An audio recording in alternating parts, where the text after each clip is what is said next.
The case of Rebecca Payne. Rebecca Payne was born on April 19, 1986, in New Milford, Connecticut, to Virginia and Nicholas Payne. She was their only child. Rebecca attended New Milford High School, graduating in 2004. During her high school years, she was an active athlete. After high school, Rebecca enrolled in Northeastern University in Boston, where she pursued a degree in athletic training. This 5-year program focused on the care and prevention of athletic injuries. In her 4th year, Rebecca held leadership positions, including a spot on the Dean's Council and serving as president of the athletic training club. She played a key role in organizing the university's vision for the future Athletic Training Leadership Forum and was also involved with the Episcopal Lutheran Center. Rebecca was known for her friendly and approachable nature. She had a large circle of friends and was always willing to lend a helping hand. At 6:30 a.m. on May 20th, 2008, Boston police received a call from the manager of the Parker Hill apartment complex. The man was in a panic. He told the police that he had seen a door ajar in a 3rd-floor apartment. The 22-year-old student, Rebecca Payne, lived in the apartment. When he knocked on the door and called her name, no one answered him, and he decided to go inside. There, he immediately saw dark red spots and stripes on the floor that led him to one of the rooms. He found Rebecca lying on the floor with no signs of life and her belongings scattered. When police arrived at the crime scene, they observed that the front door showed no signs of forced entry, suggesting that Rebecca may have known her attacker and may have let herself in willingly. Her 3rd-floor apartment had 2 bedrooms, and Rebecca's body was found face down on the floor in the bedroom. A trail of blood led from the living room to the bedroom, suggesting that the attack occurred in the living room, as there were traces of shell casings in that room. Forensic examinations showed that Rebecca had been shot 5 times. Blood stains in the apartment suggested that she had been conscious for some time, attempting to crawl to the bedroom before losing strength. Her valuables were still there. The state of disarray in her apartment was suspicious, leading police to believe that the perpetrator may have deliberately created the mess to distract them. Additionally, the mess may have been caused by Rebecca's struggle for life. When they searched the apartment, police observed that both the balcony door and the front door were open. Signs in the 2nd bedroom suggested that someone else had been living there. Identifying this person became a top priority for the police, as they were likely Rebecca's killer. After speaking with the apartment manager, police discovered that Rebecca lived with another student in her apartment, prompting police to begin searching for the student. At the same time, police interviewed residents of Parker Hill Apartments, some of whom reported hearing a woman scream in gunshots between 3 and 4 a.m. Unfortunately, no one reported the incident to the police. Rebecca Payne's tragic death left her parents reeling, not only from the loss of their daughter, but also from the appalling indifference of their neighbors. Despite hearing Rebecca's screams and gunshots, no one called for help. Rebecca's parents described her as a vibrant and compassionate young woman. She had a big heart and was known for putting others before herself, always looking to help those in need. In the aftermath of her death, police interviewed residents of the apartment complex where Rebecca lived. One man, who lived on the 1st floor, reported seeing a black SUV approach the building at night. However, due to the darkness, he was unable to see the car's license plates or identify who got out of the vehicle. The apartment building where the crime took place had both internal and external surveillance cameras. However, when police asked the building manager for the footage, they discovered that the cameras only allowed for real-time viewing. The outdated equipment required a video cassette to be inserted into a VCR and manually recorded, but no one had done so. Given this information, along with the fact that the manager was the one who found Rebecca's body, police began to suspect him of the crime. As a resident of the building, he had constant access to Rebecca's apartment and was aware that the surveillance cameras were not being monitored. The suspicion against the manager grew when a background check revealed his past run-ins with the law, specifically related to prohibited substances. Furthermore, an officer noticed dark red stains on the front door of the manager's apartment, which were swabbed and sent for examination. The manager was taken to the police station for questioning, where he denied any involvement in Rebecca's death, claiming he spent the entire night in his apartment with his wife.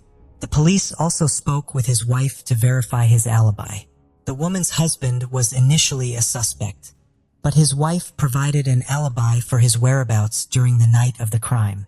Laboratory results showed that the dark red stains on his apartment door were just paint, leading the police to release him due to lack of evidence. Police investigating the case reviewed video and photo materials from the scene and focused on a public transportation card found near the crime scene. This card, used to pay for public transport in the Boston area, stores data on its usage, including the location and time of each use.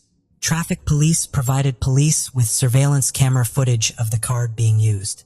After reviewing the recordings, police determined that the card belonged to Rebecca and was used by her on the night she went missing.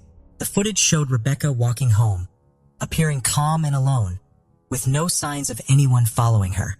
Unfortunately, this discovery did not lead to any new leads on the identity of the offender. The police obtained another video from a surveillance camera located outside the hospital building, near the Parker Hill apartments. This video captured a black SUV driving by at the time of Rebecca's attack. Although the video was poor quality, preventing the officers from seeing the license plates, it did appear to match the description given by the witness. And the detectives police it was a Ford vehicle. Meanwhile, detectives interviewed Rebecca's roommate at the police station. The roommate expressed shock at Rebecca's death and stated that she had been living with her parents while studying for an exam. This alibi was verified by her parents, clearing her of suspicion. However, the conversation was still fruitful as she provided potentially valuable information that could aid the investigation. According to Rebecca's roommate, Matt, Rebecca's boyfriend, had access to their apartment. To determine if Matt had a motive to harm Rebecca, police reached out to him by phone. Matt explained that he had moved to New York State to live with his parents around the time of the attack. He claimed to be depressed over Rebecca's death. Matt stated that he had been staying with his parents, and they confirmed his alibi. Police obtained a record of Matt's cell phone activity, revealing a conversation with Rebecca on the night of the attack, around midnight, a few hours before her death. However, the cell tower that received the signal from Matt's phone was located near his parents' house in New York State. To verify Matt's alibi, police conducted an experiment and concluded that it would have been impossible for him to drive from his parents' house to Boston in 3 or 4 hours, making it unlikely that he committed the crime. As a result, Matt was ruled out as a suspect. Rebecca's family and friends traveled to her home state of Connecticut to say goodbye, but the police investigation into Rebecca's death stalled. Despite their efforts, no new evidence was found, no witnesses came forward, and no DNA samples were collected. The case appeared to have reached a dead end. Years went by. In 2012, a breakthrough occurred. Anthony White was arrested by the Boston police for trafficking illegal substances and faced a lengthy prison sentence. In an attempt to reduce his sentence, Anthony offered to provide police with information about the night Rebecca Payne died. Recognizing this as a potential opportunity to solve the long-standing case, the police accepted Anthony's offer. Anthony declared that on May 20th, 2008, Anthony received a call from Cornell Smith, an acquaintance involved in the same illicit activities as him. Cornell requested a meeting and Anthony agreed. Cornell arrived with their mutual friend Michael Balba, who drove a black SUV. The three of them went to the Parker Hill apartments, where Michael parked in a spot with a clear view of the building. When Cornell spotted Rebecca in a third-floor window, he identified her. They waited until the lights in her apartment went out, assuming she had fallen asleep. Cornell then climbed from the first-floor balcony to the third-floor balcony, where he found the door to the apartment open. However, upon entering, he found Rebecca awake and lying on the couch in the living room. She began screaming when she saw him, and a brief struggle ensued. Cornell shot her 5 times before fleeing the apartment through the front door and escaping with Anthony and Michael in the SUV. Police questioned the credibility of Anthony's testimony, suspecting that he had fabricated the story based on news reports in order to get a reduced sentence. Police did not understand Cornell's motives, as Rebecca had no connection to him. However, according to Anthony, Rebecca's death was a case of mistaken identity. 2 sisters who lived on the first floor of Parker Hill apartments looked very similar to Rebecca. The sisters were Cornell's rivals in the illegal drug trade. In retaliation, Cornell targeted Parker Hill Apartments, but he was not sure which floor or apartment the sisters lived in. When he saw Rebecca at the window, Cornell mistook her for one of his enemy sisters. Police looked into Cornell Smith's past and found that in February 2008, he was arrested for dealing illegal substances. Shortly before Rebecca's death, Cornell was released on bail. According to Anthony White's statement in 2012, Cornell wanted revenge against the sisters. However, when Anthony White came forward, Cornell Smith was already serving a 12-year sentence in prison for another conviction. With Anthony's new testimony, Cornell was then also charged in Rebecca's murder. Cornell denied his involvement, though. Before the case could go to trial, the key witness, Anthony White, died in prison. There was no longer any evidence to prove Cornell's involvement in the murder of Rebecca Payne. Since Anthony White was dead, the police needed new testimony from Michael Balba, who was with Anthony and Cornell on the night of the murder, in order to convict Cornell Smith. Michael was arrested and taken to the police station, but without evidence. He denied involvement and requested a lawyer. As a result, hopes of solving the case seemed lost. In a final attempt to find the connection between Cornell and Rebecca's death, the police looked into Cornell's case files in connection with a separate case of drug trafficking. During the search, the police came across letters written by Cornell Smith to the judge. These letters revealed Cornell's arrogant attitude towards others, some of which seemed meaningless. However, one letter contained a crucial piece of evidence that linked Cornell to Rebecca's death.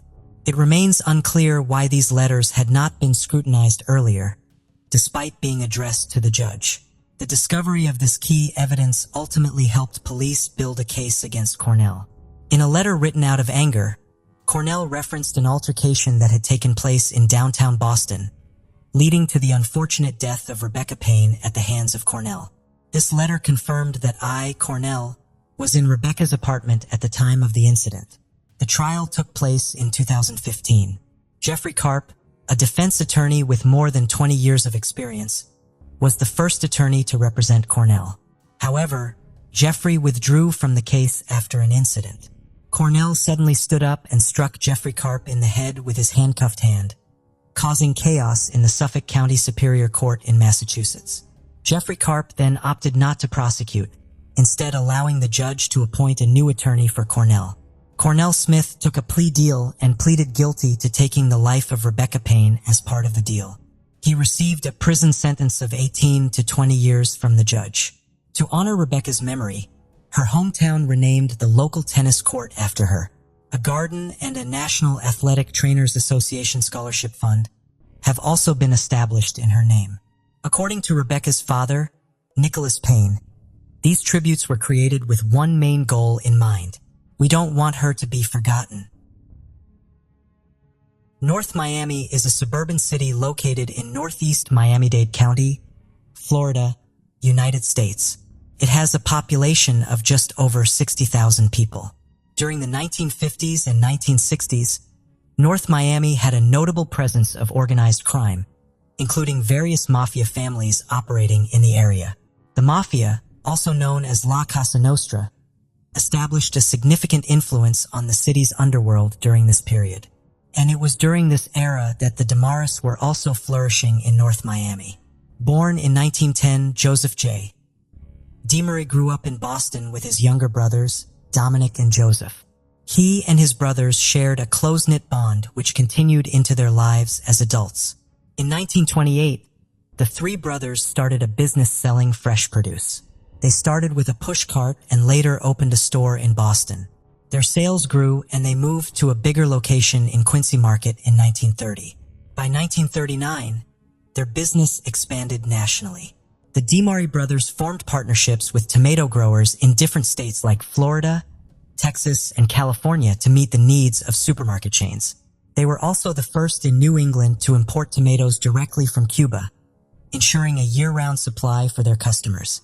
As their business thrived, the brothers decided to invest in farming. They started planting tomatoes in open packing operations in Florida and later in California.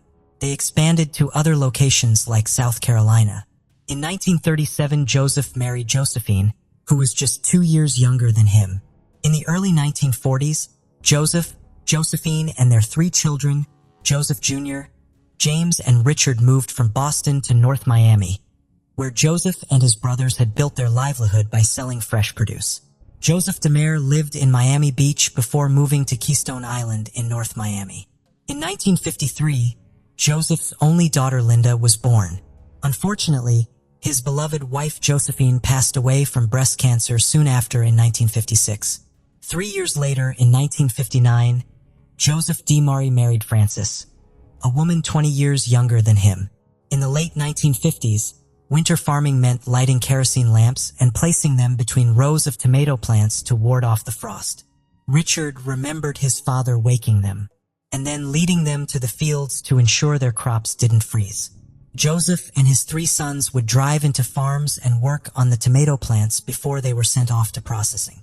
In March 1961, 21-year-old Richard traveled to Ohio to meet with his brothers and business partners to discuss the possibility of his Frances and Joseph getting a divorce and to update his 52-year-old father's will.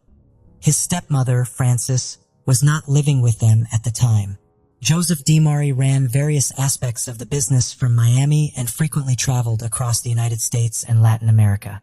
In 1961, he and his new wife, Frances, lived in the Keystone Point home, along with Joseph's daughter, while his sons lived on the family's farm in Bradenton.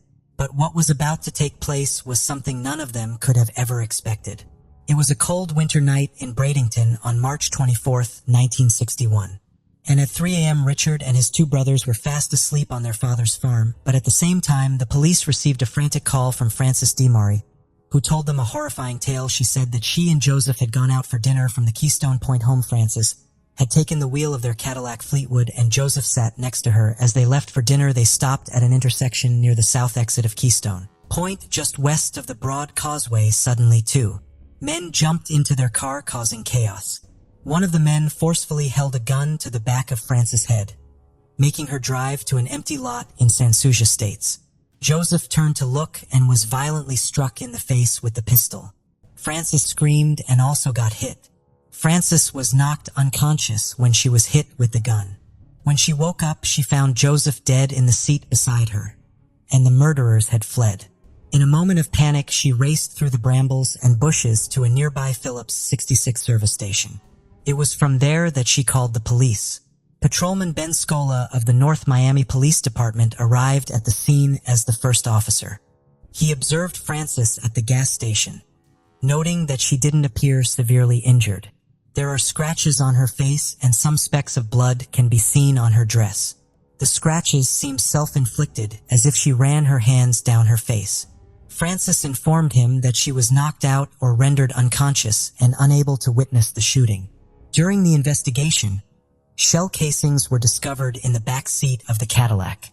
Upon closer examination of photographs, it became apparent that there were at least 2 unspent rounds on the back seat as well. According to police records, Norman Logan, an employee of the gas station, stated that Frances never mentioned her husband being shot until the arrival of the police. 2 nearby fishermen claimed they didn't hear anything during the incident. Frances informed the police that the assailants took jewelry worth $5,000 from her and $400 in cash from her husband. However, despite the robbery, a gold ring and diamond cufflinks were still found on her husband's body. A day after the murder and robbery, according to the Miami Herald, it was reported that Frances said the gunman forcefully took her jewelry.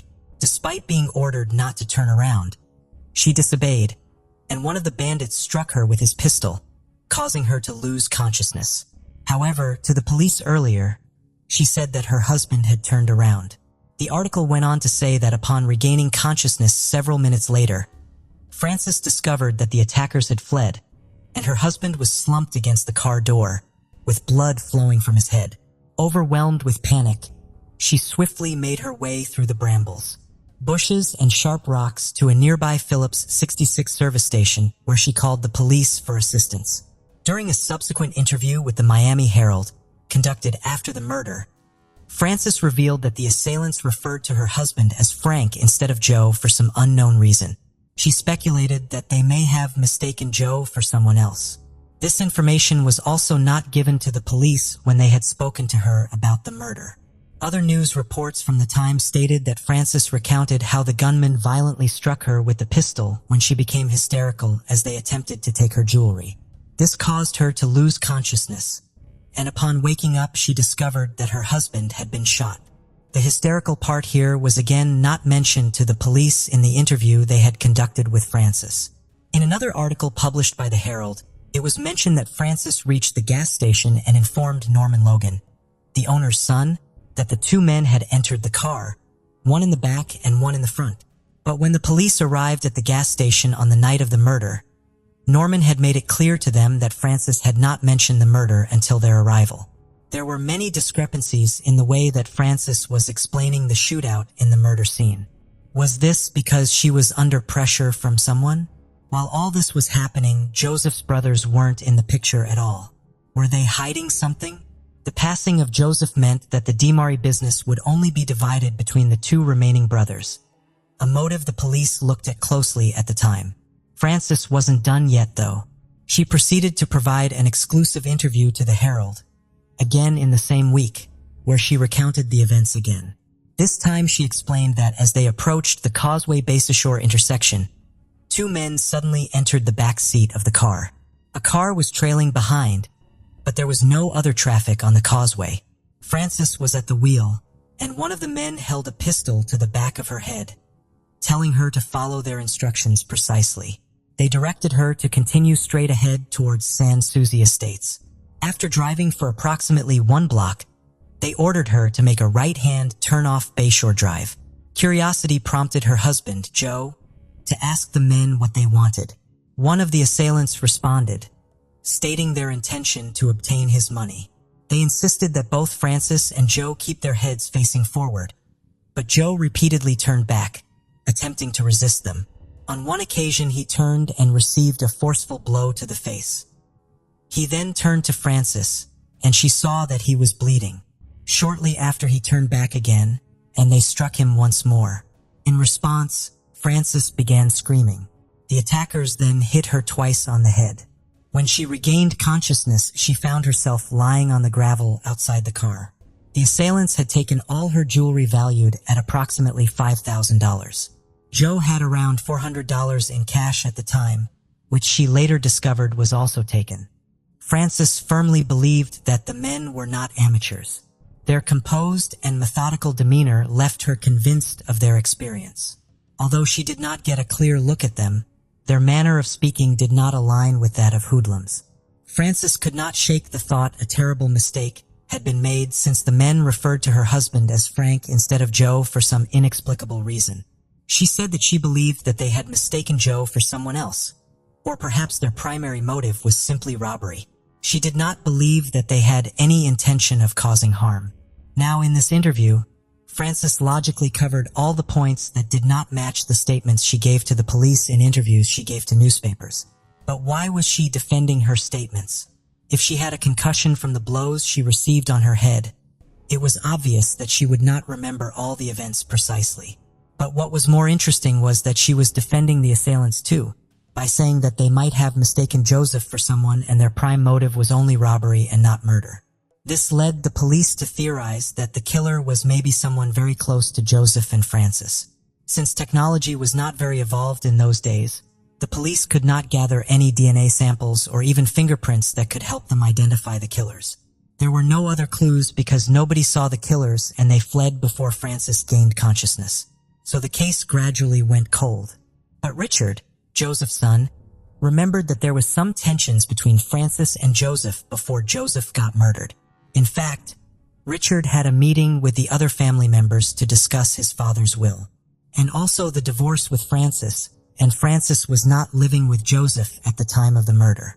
She had left for Ohio. She had come back when she heard that Joseph had made changes to his will. His will now read that Frances would only receive part of the estate if she lived with Joseph throughout their marriage. On the day of Joseph's funeral, Richard remembered that Frances did not even shed a tear. She was as straight-faced as they come. She was more interested in doing her hair for the funeral than the funeral itself, and despite her saying that she was hit with the butt of the pistol on her forehead, There were no signs of a wound on her forehead at all. After the funeral, Frances ordered all of Joseph's children to move out within 24 hours, and Frances herself received $250,000 out of Joseph's will. And a few weeks after Joseph's funeral, Frances remarried another man. Surprisingly, this was the attorney who was going to represent Frances during her divorce proceedings.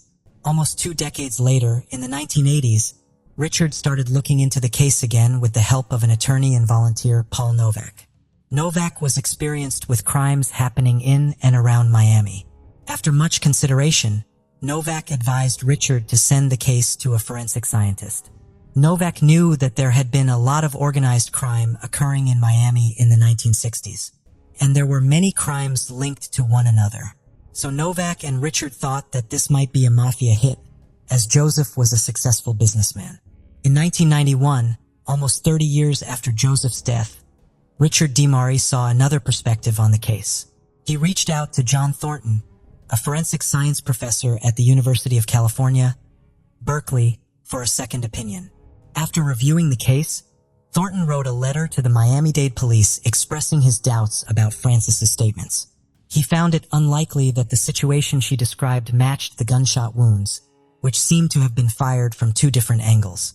Additionally, Thornton pointed out that the amount of blood discovered at the crime scene did not align with the amount of time Frances claimed the incident took.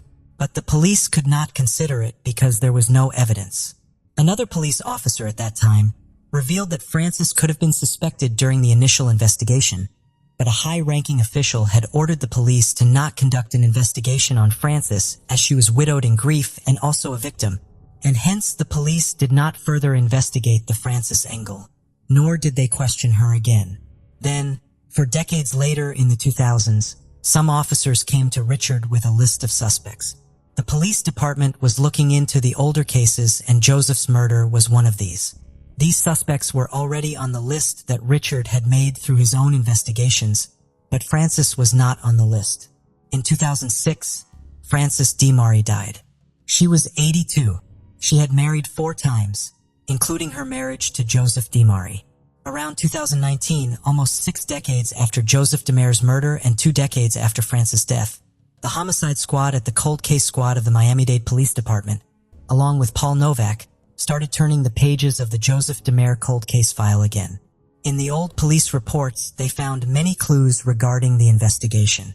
First, after his father's murder, Richard had given some shell casings to the police.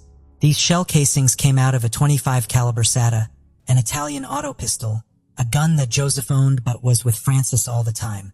Richard himself had fired some bullets with the gun into their house's swimming pool and had recovered the shell casings. But why did Richard give these casings to the police? Because these casings were similar to the shell casings found in the back seat of Joseph's car when he was murdered. There had been 2 empty rounds still lying there when the body was found. According to the police investigation, Joseph sustained 4 gunshot wounds. 2 bullets were fired from the front, directly into his mouth. The other 2 rounds were shot from the left side, hitting the area in front of and behind his left ear. These shots were fired from an extremely close distance, leaving traces of gunpowder around the wounds. This meant that Joseph had been killed by someone who was very close to him in terms of proximity. It also meant that the assailants weren't sitting in the back seat, as the wounds were on his mouth and around his left ear, making it clear that whoever shot him first from Joseph's left side and then also through his mouth to confirm that Joseph had died. In addition to the gunshot wounds, Joseph had 9 bruises or cuts on his head. He also had bruises on his left arm and right index finger, which meant that Joseph did struggle before he was shot or that he was dragged after he was shot. Blood was found inside the car. On both the front and the back seats, as well as on the car's exterior, the blood flowed down the window and seeped out from the bottom of the door. During a re-examination in late 2019, it was reaffirmed that no blood was discovered on the driver's seat, steering wheel, or driver's door. There was also no blood splatter found beyond the center of the front seat. This meant that whoever was sitting in the driver's seat, that is Frances, was not wounded at all. On the car's exterior, streaks of blood were observed moving backward. The amount of blood indicated the seriousness of the wounds and the time it took for the bleeding to occur after the gunshot. This meant that the vehicle was moving when Joseph was shot, and it kept moving when he was bleeding. This too was contrary to what Frances had said. She had said that she went unconscious while being in the driver's seat, so the car could not have kept moving after that. No blood was discovered in Joseph's lungs. However, slight redness was observed on his jaw. Medical experts suggested that these findings could suggest that someone had their arm around Joseph's neck when he was shot, blocking his airway. Alternatively, it could mean that the fatal shot caused an immediate stoppage of breathing. Joseph's gold ring and diamond cufflinks were still on him when he was discovered in the car, contradicting Frances's claim that it was a robbery. Two men who were fishing nearby did not hear any gunshots or any signs of a struggle or even a bullet being fired. Frances had no cuts on her feet, and her shoes were found near the car in a manner that suggested that they were deliberately placed, not scattered. When a female deputy replicated the path Frances claimed to have taken from the car to the gas station while barefoot, her feet were cut and bruised in multiple places. The initial person Frances spoke to at the gas station was Norman Logan, who reported that she never mentioned her husband being shot. But the biggest blows were yet to come. When the detectives along with Novak ran ballistic tests, they found that the trajectory of the bullets in the crime scene could only be fulfilled if the bullet was fired from the driver's end. It did not match the trajectory of the bullets mentioned by Frances in her original statements. Moreover, the shell casings that Richard gave to the police were confirmed to be the same as the shells of the bullets used to kill Joseph, meaning that Joseph was also killed by a .25 caliber SATA. The same gun had been missing from the DiMari household on the day Joseph went out with Frances for the last time. But the most revealing thing about the case reports was that a trail of blood was found from Joseph's garage, leading to the spot where Joseph's Cadillac was parked. This clearly indicated that, in fact, Joseph had been shot in his garage when he was with Frances at home before they ever left for dinner. Now, the detectives of the homicide squad, along with Novak, knew that Frances could only get Joseph's estate only if she was with him throughout their marriage. And that's what happened. Frances was with Joseph until Joseph's death, and hence she got the $250,000. The police concluded that the divorce angle and Joseph's will was reason enough for Frances to kill Joseph and get the money from him. This, along with all the obvious clues, was reason enough for the police to conclude that there was just one person who would do all this, and that was Frances DiMari. On May 10, 2023, almost 3 years after the Joseph DiMari cold case was reopened, the Miami-Dade Homicide and Cold Case Squad held a press conference in that they announced that they had reason enough to believe that Frances DiMari killed Joseph DiMari. The motive for her killing was the impending divorce and Joseph changing the will. The way she did it was by shooting Joseph in their house's garage, then driving the car to another spot 3 or 4 miles ahead, then walking barefoot to the gas station and calling the police, while leaving Joseph's body in the car itself. The police also believed that the .25 caliber SATA gun was thrown by Frances below an underbridge, and hence the murder weapon was never found. After this announcement, Richard, who is 82 now, said that he was relieved, but he was not happy at all. He knew his stepmother was the killer. Richard also revealed that in 1961, he had told the police to investigate Frances, and she was the killer, and the police had refused to do so. Frances passing away in 2006 meant there was no way for her to answer for her crime. She had lived a full life without ever being held accountable for her actions. Novak said that this case was just a prime example of how politics can overshadow justice. The high-ranking official who ordered the police to leave Frances alone still remains unknown. The DiMari company since has grown a lot, spreading internationally. On their websites, they mentioned that the DiMari companies continue to uphold the values of hard work, integrity, and excellence established by the brothers.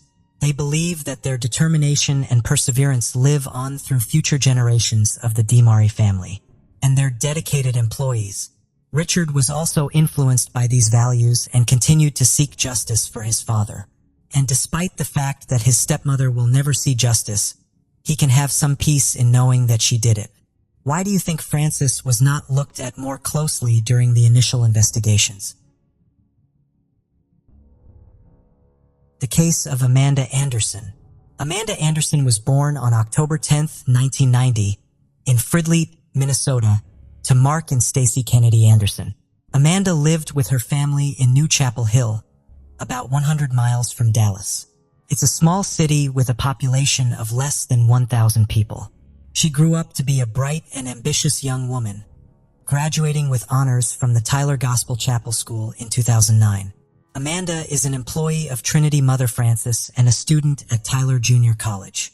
Majoring in English literature, she was an aspiring writer, a lover of words, music, and life. But on September 15, 2010, Amanda's family had to face frightening events. Amanda's lifeless body was discovered at her family's home in New Chapel Hill. She was found by her 15-year-old brother, Nate Anderson. Nate had just returned home from a jog in the woods. He called 911 and explained the situation to the police. Nate said he went out for a run because he was stressed about homework. When he came back, he found the door to the house open, which was very unusual. He first checked his room, then Amanda's room, and that's when he saw his sister lying on the floor, unresponsive.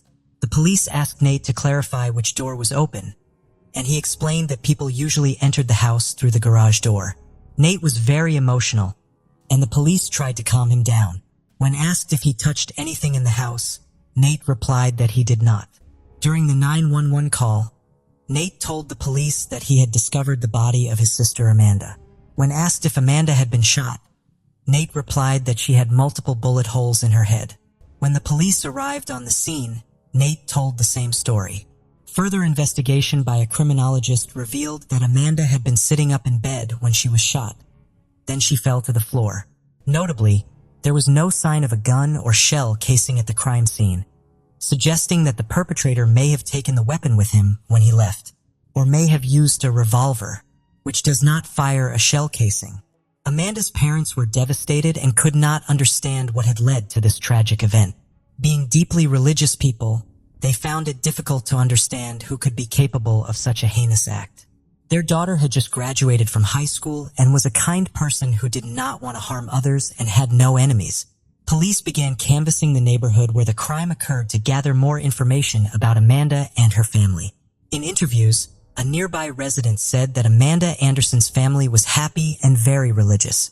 A neighbor offered a possible explanation for Amanda's death. He said that the area was generally quiet and low crime, but that about 2 weeks before Amanda died, a nearby home had been robbed. It was possible that the perpetrator of that robbery was also involved in Amanda's death. Perhaps the perpetrator saw Nate Anderson out for a run, broke into the home, and then shot Amanda when she discovered them. To explore this theory, police needed to find evidence to determine whether a botched robbery led to Amanda's death. When the police asked the family to check for any missing valuables, Amanda's father, Mark, thoroughly searched the house and confirmed that nothing had been taken. Although there were valuables such as jewelry and a laptop in Amanda's room, nothing was missing. Amanda's father, Mark, thoroughly searched the house and confirmed that nothing had been taken. This surprising discovery made the police question the motive behind the crime. If the intention of the criminals was to steal, why did they shoot Amanda multiple times after seeing her? The lack of stolen items proved that this was not a robbery. The police began to look into other motives. The forensic team searched the entire house, not just Amanda's room, for evidence. They collected fingerprints and hair, hoping to find samples left by someone outside the household. Additional evidence was collected from Nate, the person who first discovered Amanda's body. His clothing was taken to be examined for potential connections to the crime scene. Initially, Nate's clothing did not appear to be important to the police investigation because it did not contain any visible blood. However, as part of standard procedure to rule out family members as potential suspects, police sent Nate's clothing to a lab for further analysis, along with other collected evidence. Meanwhile, the police asked Mark Anderson, Amanda's father, to reveal the location of all the firearms in the house. As it turned out, the Andersons possessed an extensive collection of guns, which was not unusual for a family in Texas. They didn't actively hunt, but occasionally practiced shooting. Following Mark's lead, the police discovered weapons and seized more than 10 different types of pistols and rifles, as well as several revolvers. Their informants also did not provide any clues, leaving the police without a clear lead. The police did not have many clues to identify the culprit. On September 17, 2010, the police obtained the autopsy results 2 days after Amanda's death. The report revealed that Amanda had been shot 4 times, all in the head. What's striking is that any one of these shots would have been fatal, yet the perpetrator fired 3 additional times. The bullet wounds locations on Amanda's head were also peculiar. The shots were fired from a small caliber pistol. 2 wounds were located on the top of her head, one near the right temple and the last one on her forehead. Except for the shot to the right temple, which was fired at a 90-degree angle, all shots were directed from top to bottom. The nature of these wounds suggests that Amanda's death was more like an execution. The crime scene revealed that .22 caliber bullets were used in the shooting. The lack of gunpowder marks around Amanda's head wounds suggested the shooter was at least a yard away. Based on forensic evidence, police concluded that Amanda knew her killer. 2 key factors led to this conclusion. Amanda was sitting on her bed, working on her laptop when she was shot, and the shooter was standing beside her. It's likely that if a stranger had entered her room, Amanda would have reacted defensively. However, she took no action, indicating she was familiar with the shooter and didn't perceive them as a threat. The police sought to identify the killer among Amanda's acquaintances by questioning her friends at college. Her best friend revealed that Amanda was cautious and didn't engage with strangers or use unknown substances. Amanda was not involved in any illegal activities. She also had no enemies at college. However, it is possible that someone was secretly following Amanda and planning an attack. In an attempt to find leads, police spoke with college security about any suspicious incidents related to Amanda or other students over the past year. Unfortunately, this did not yield any results. A week after Amanda's death, police have found no leads and have not identified any suspects. Amanda's family grieves, and they are desperate for answers about what happened. In an effort to gather more information, a reward was offered to anyone who could provide helpful leads to the investigation. The goal was to encourage someone with valuable information to come forward. The police station soon received numerous calls with tips, but most of them were unsubstantiated assumptions that only hindered the investigation. Despite the time-consuming process of verifying each lead, none of them yielded the desired outcome. Ultimately, every tip led to a dead end. The police decided to re-question the Amanda family, focusing on Amanda's personal life, as the nature and number of her wounds suggested a personal motive. Amanda's mother was baffled by the crime, describing her daughter as a devout churchgoer and excellent student who was kind to everyone. She revealed that Amanda did not have a boyfriend at the time of her death, but had been dating a friend her age for about a year. However, the relationship had ended, and as far as her mother knew, they had not seen each other since. Police were looking for Amanda's ex-boyfriend to investigate the nature of their relationship and determine whether he had any ulterior motive for harming her. Amanda's ex-boyfriend reported that he and Amanda attended some classes and occasionally went to the movies with friends, but they never dated. They spent time together on a few occasions. However, their interactions were normal. When asked about his last encounter with Amanda, he said that he saw her the day before she died. According to him, she was on her way to pick up Nate from church. This information was not valuable. Therefore, the police decided to review the case from the beginning. The police started with Nate's 911 call. During the conversation, Nate mentioned that he did not go into his sister's room and said that someone had shot Amanda. When asked if Amanda had suffered a gunshot wound, Nate replied that there was more than one wound, specifically mentioning multiple shots to her head. However, when the police arrived at the scene, they did not immediately find evidence of multiple gunshot wounds, despite their experience in such cases. Furthermore, no gun casings or bullet casings were found at the scene. This raised questions about how Nate knew his sister had been shot multiple times. Investigators concluded that it was impossible for anyone standing at the door to know that Amanda had been shot in the head, let alone the exact number of times. The police returned to Amanda's house and inspected the door that Nate said had been propped open when he arrived. Although they found some scratches, the lock showed no signs of damage. This suggested that the scene may have been staged. After the crime lab examined the weapons seized from the home, The officers believed that a .22 caliber handgun may have been used to shoot Amanda. Analyzing all the available information, the officers came to a shocking conclusion. It appeared that Amanda had died at the hands of a family member. The pistol had been hidden in a safe place, and the killer knew where it was. Furthermore, the person who shot Amanda later returned the gun to its original location.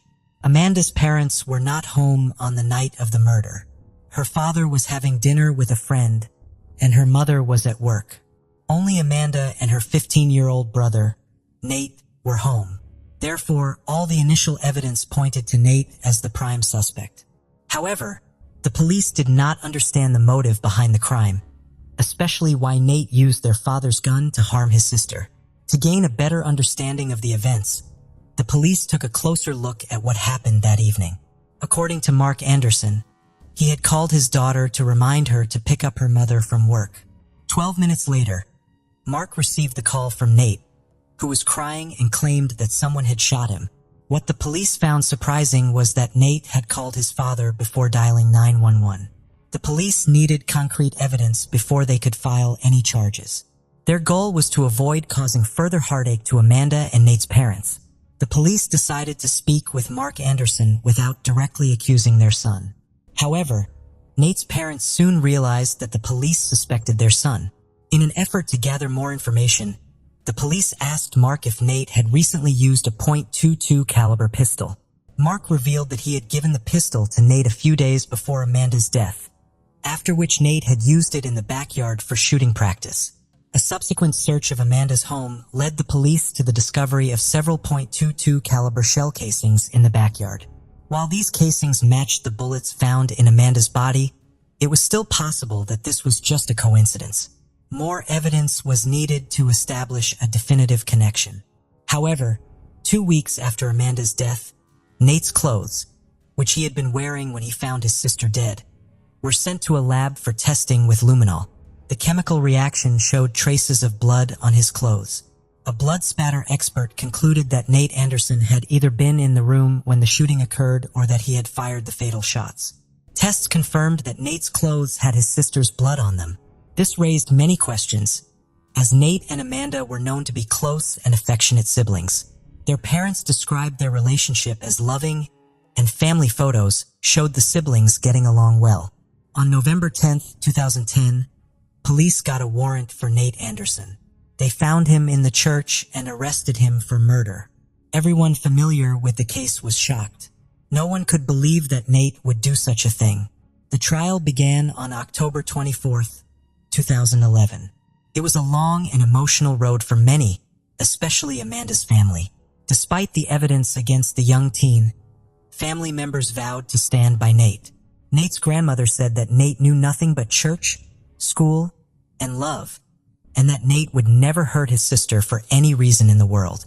Amanda's parents struggled to accept that their son was responsible for Amanda's death. Nate was tried as an adult. An examiner for Nate said it would be best for him to remain in juvenile court, but the judge disagreed.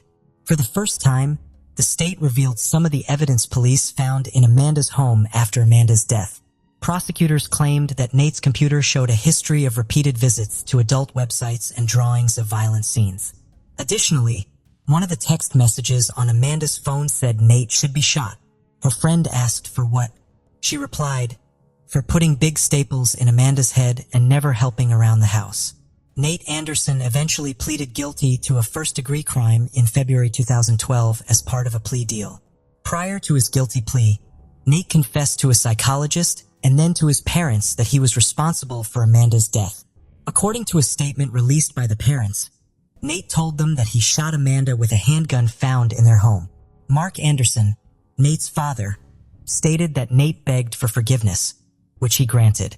Stacy, Nate's mother, expressed the pain she faced, was a loving mother to both of her children.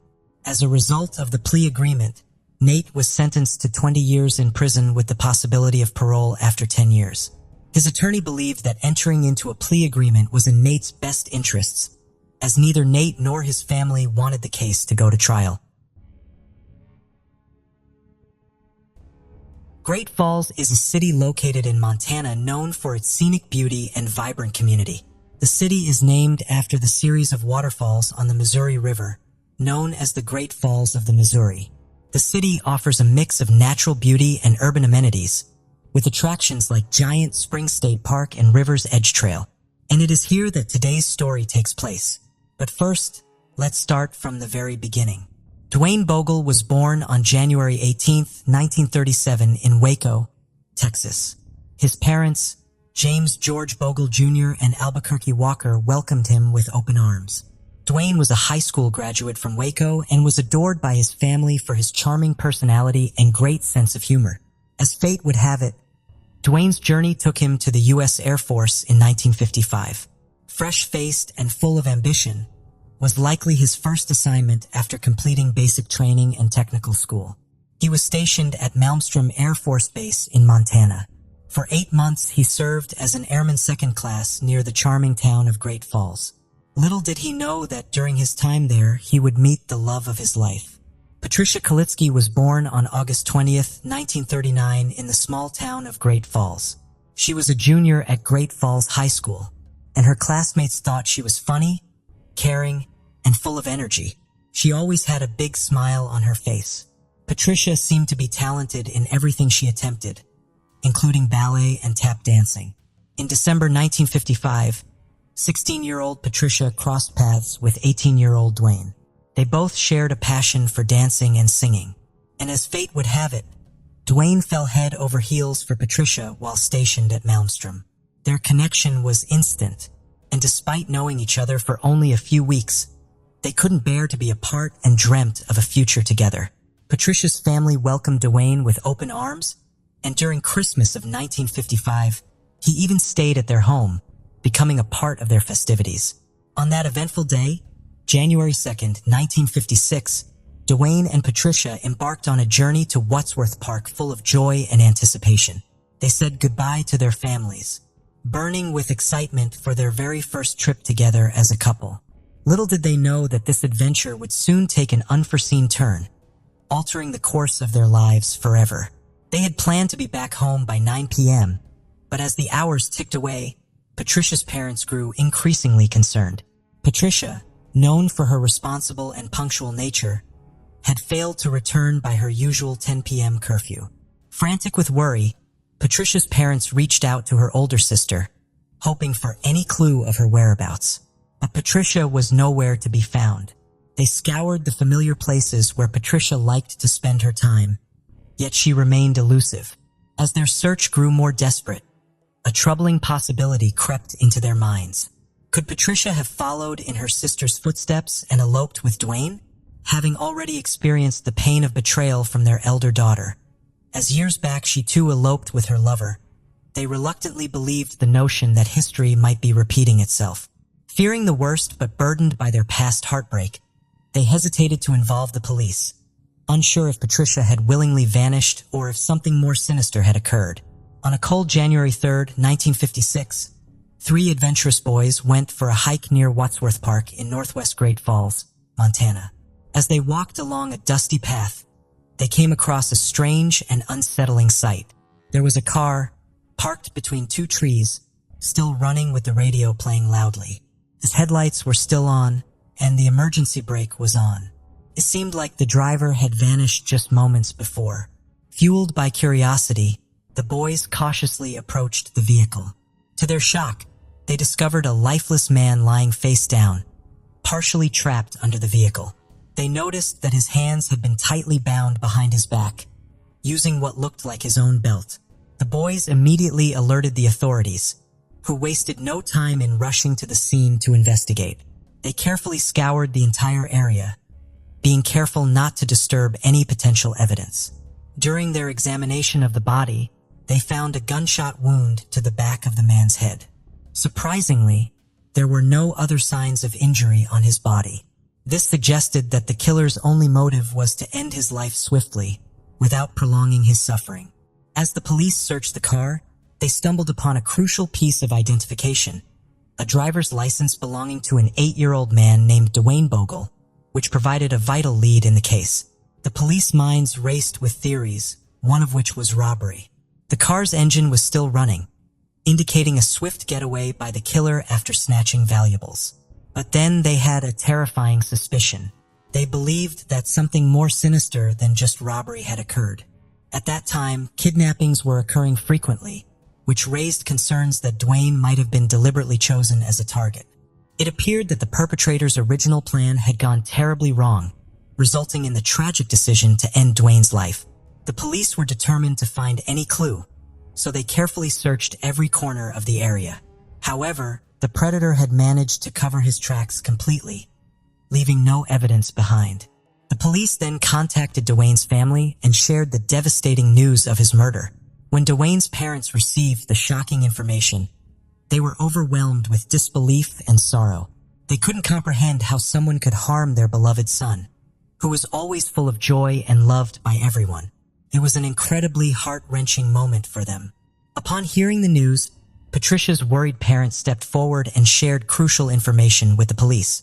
They revealed that Patricia was also with Duane and hadn't returned home either. Concerned for her safety, they expressed their fear that if Duane had been killed, then where was Patricia? The police were puzzled because during their initial investigation at the crime scene, there were no signs of Patricia nearby. Determined to find her, they returned to the scene and intensified their search. It was on the following day, January 4th, 1956, that Patricia's lifeless body was discovered by a road worker along Vineyard Road, 5 miles outside of Great Falls. The grim location was nearly 8 miles away from where Duane's body had been found. It was evident that Patricia had likely been kidnapped. Tragically, a trail of blood leading down the rocky ravine indicated that her body had rolled to the spot from the gravel road above. Like Duane, she had also suffered a gunshot wound to the back of her head. Little did the authorities know, this was just the beginning of a twisted and chilling mystery. The police decided to investigate the sequence of events and gather information about Patricia and Duane's last known movements. They discovered that the couple had been seen together at Pete's Drive-In restaurant, enjoying a drink on the evening of January 2nd, 1956. According to the restaurant staff, they arrived at 8:30 p.m. and left shortly after 9:00. They were alone in the car during their visit. The location where Duane and his car were found was known as a popular spot for couples, leading the police to believe that Patricia and Duane had driven there willingly. It seemed that their killer had come across them at that spot and forced them out of the vehicle. Authorities firmly believed that Duane and Patricia had fallen victim to the same perpetrator, given the striking similarities in their deaths. The unsettling circumstances pointed to a chilling execution-style killing where both victims were forced to kneel before being fatally shot in the back of the head. As the investigation progressed, a chilling detail emerged. Patricia's body, discovered at the bottom of a rocky ravine, was fully clothed except for a single missing shoe that was never found, which had slipped off as she rolled down the embankment. The initial examination of her body also provided no conclusive evidence of assault. However, as the investigation deepened, a surprising twist emerged. The results of further testing and examination painted a completely different picture. The revelation came when injuries consistent with assault were discovered on Patricia's body, contradicting the initial assessment. They were also able to take a swab from her that they hoped would help identify the killer. Unfortunately, the technological limitations of the time prevented any conclusive findings. However, all the testing reports and evidence were carefully preserved for future breakthroughs that could unravel the mystery. The coroner's assessment added another layer of intrigue. It was believed that Duane had actually clung to life for several hours after being shot. The shooting itself was estimated to have taken place sometime between 10 p.m. and midnight, and Duane's tragic demise occurred between 2 a.m. and 4 a.m. Authorities were dedicated to identifying the killer, and they launched a massive investigation.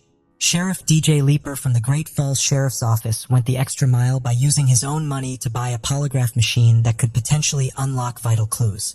They called in an expert from Seattle to ensure its proper use. A team of 10 officers devoted themselves to the case, working day and night. The search began for anyone with the potential motive to harm either Duane or Patricia as the net of suspicion widened. Patricia's mother, Catherine, shared a concerning conversation she had with Dwayne the day before his lifeless body was found on January 2nd, 1956. Dwayne seemed troubled, and Catherine, being a caring mother, asked him what was bothering him. Dwayne revealed he had been upset about a recent argument he had with a friend from Texas. This piece of information piqued the authorities' interest, as they wondered if this friend could be connected to Patricia and Dwayne's murder. Somehow they tracked down the friend and questioned him for 4 hours. Eventually, the police had to release him when they couldn't find any evidence linking him to the murders. Moreover, he was proven to be in his Texas home at the time of the murder. Frustratingly, the police couldn't find a clear personal motive behind the murders of Dwayne and Patricia. This roadblock narrowed their investigation options, so they shifted their focus to the people who had been out drinking on the night of the murders and also tried to identify the individuals who kept guns with them. Just when things seemed bleak, 2 witnesses emerged with a surprising piece of information. On January 10th, 1956, they informed the police about a man not only possessed a gun, but was also seen returning to his house around midnight clutching the weapon in his hand. This information sparked a glimmer of hope that they might have finally caught a break in the case.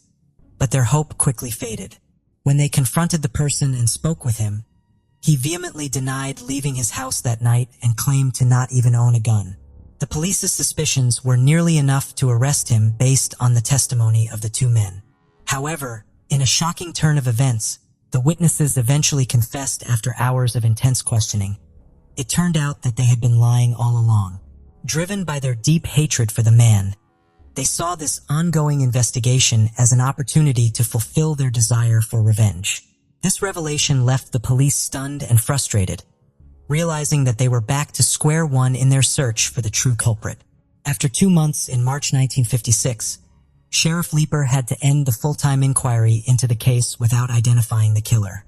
The lack of progress was disheartening for the sheriff, who expressed his frustration and regret for not catching the person responsible for the deaths of Patricia and Dwayne. The investigation continued, but after a year, on the 1-year anniversary of the murders in January 1957, the sheriff spoke to the Great Falls Tribune. He shared his determination to keep going, saying, "I guess it's just one of those things, but we're not giving up. Maybe this year we'll catch them. He must have made a mistake. They all do.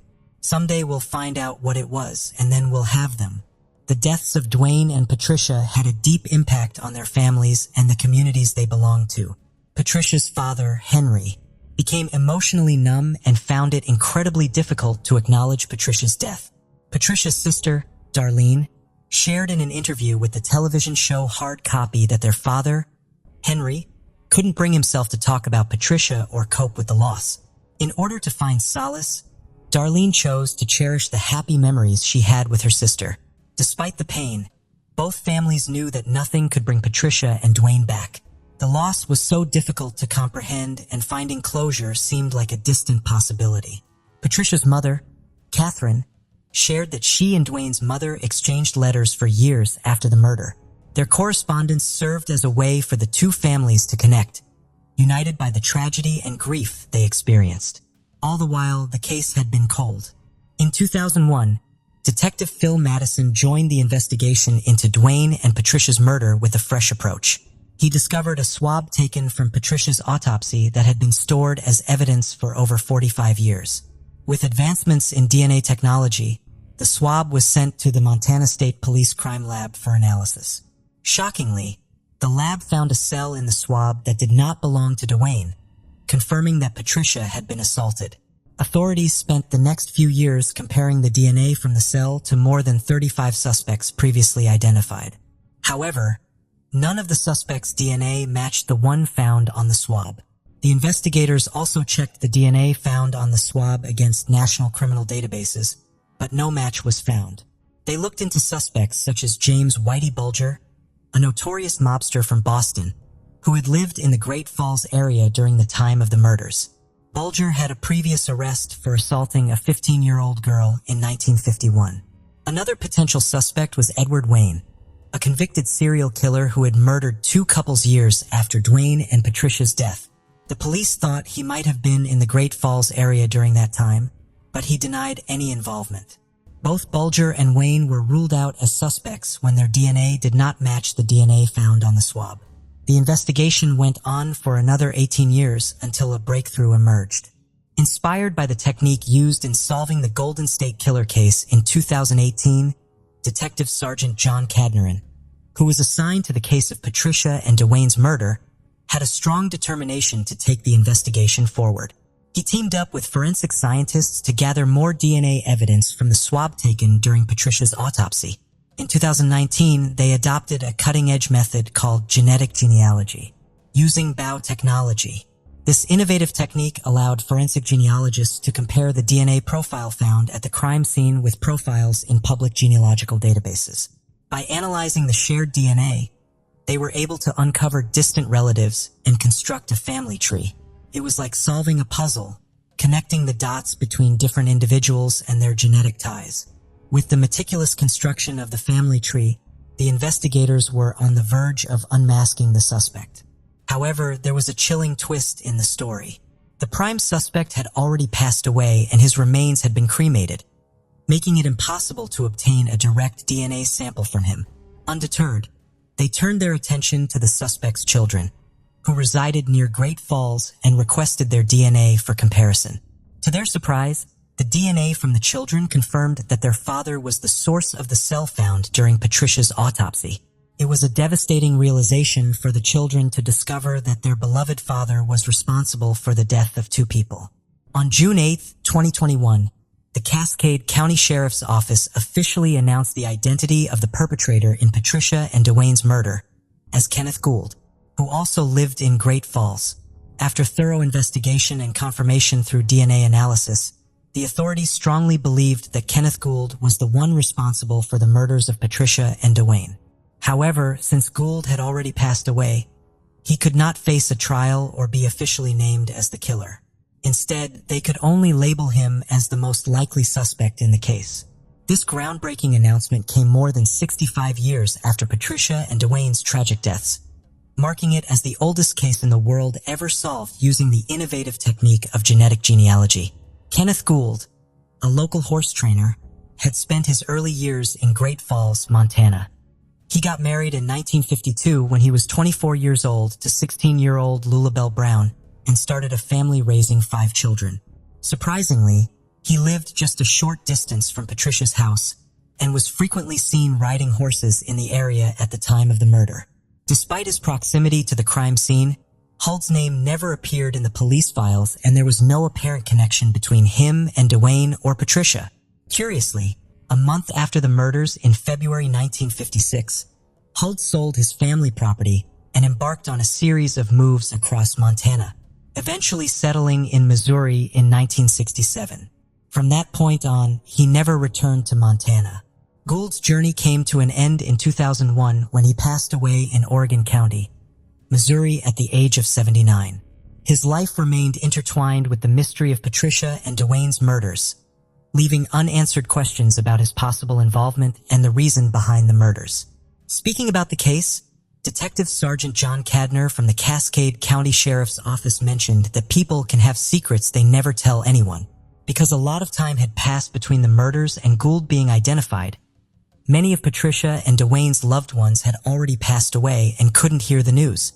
Patricia's only surviving sister Darlene had advanced dementia when Gould was finally identified. The resolution of the case evoked various emotions within Dwayne and Patricia's family. Although they were relieved to finally have answers, Gould's identification brought back memories and reopened old emotional wounds among the relatives.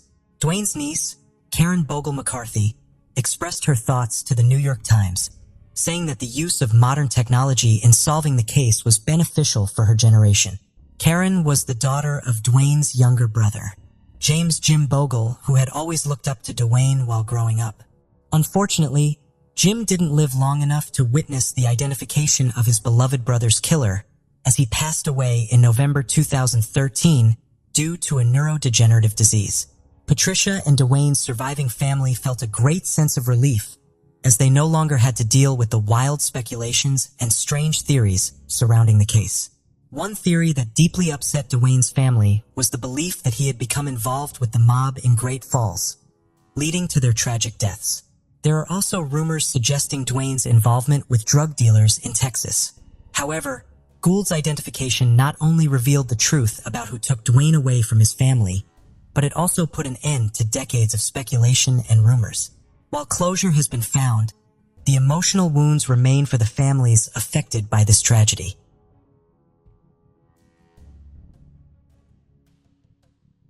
The case of Cassie Farrington. Cassie was born on December 22, 1990, in Virginia. She was the second of 4 children to Chuck and Darlene Brooks. Cassie excelled academically and was an active student, she becoming a member of the National Honor Society and participating in sports. Her initial goal was to pursue a career in medicine. However, when Cassie turned 16, her life drastically changed.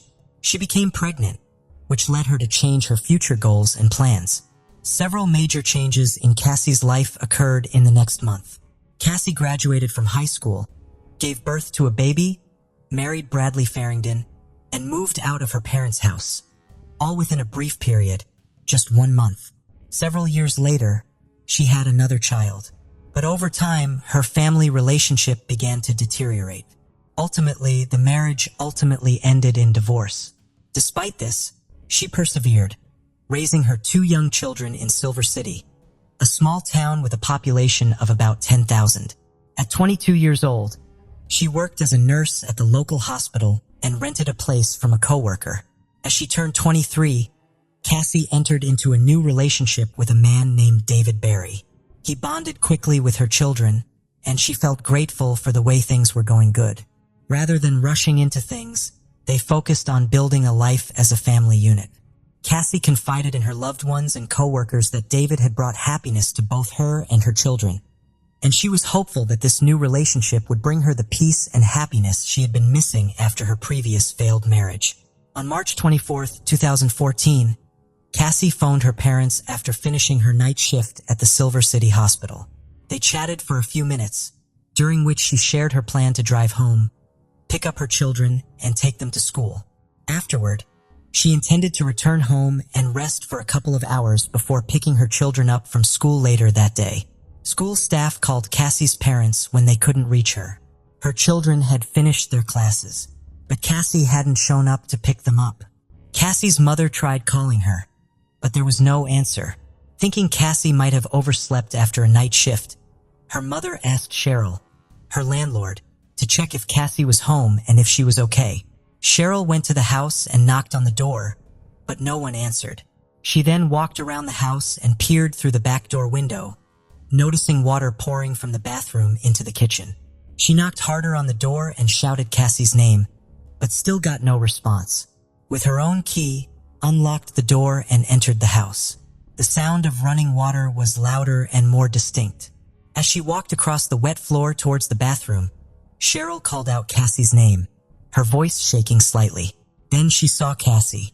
Cheryl, a coworker and friend of Cassie's, discovered her lifeless body in the overflowing bathtub.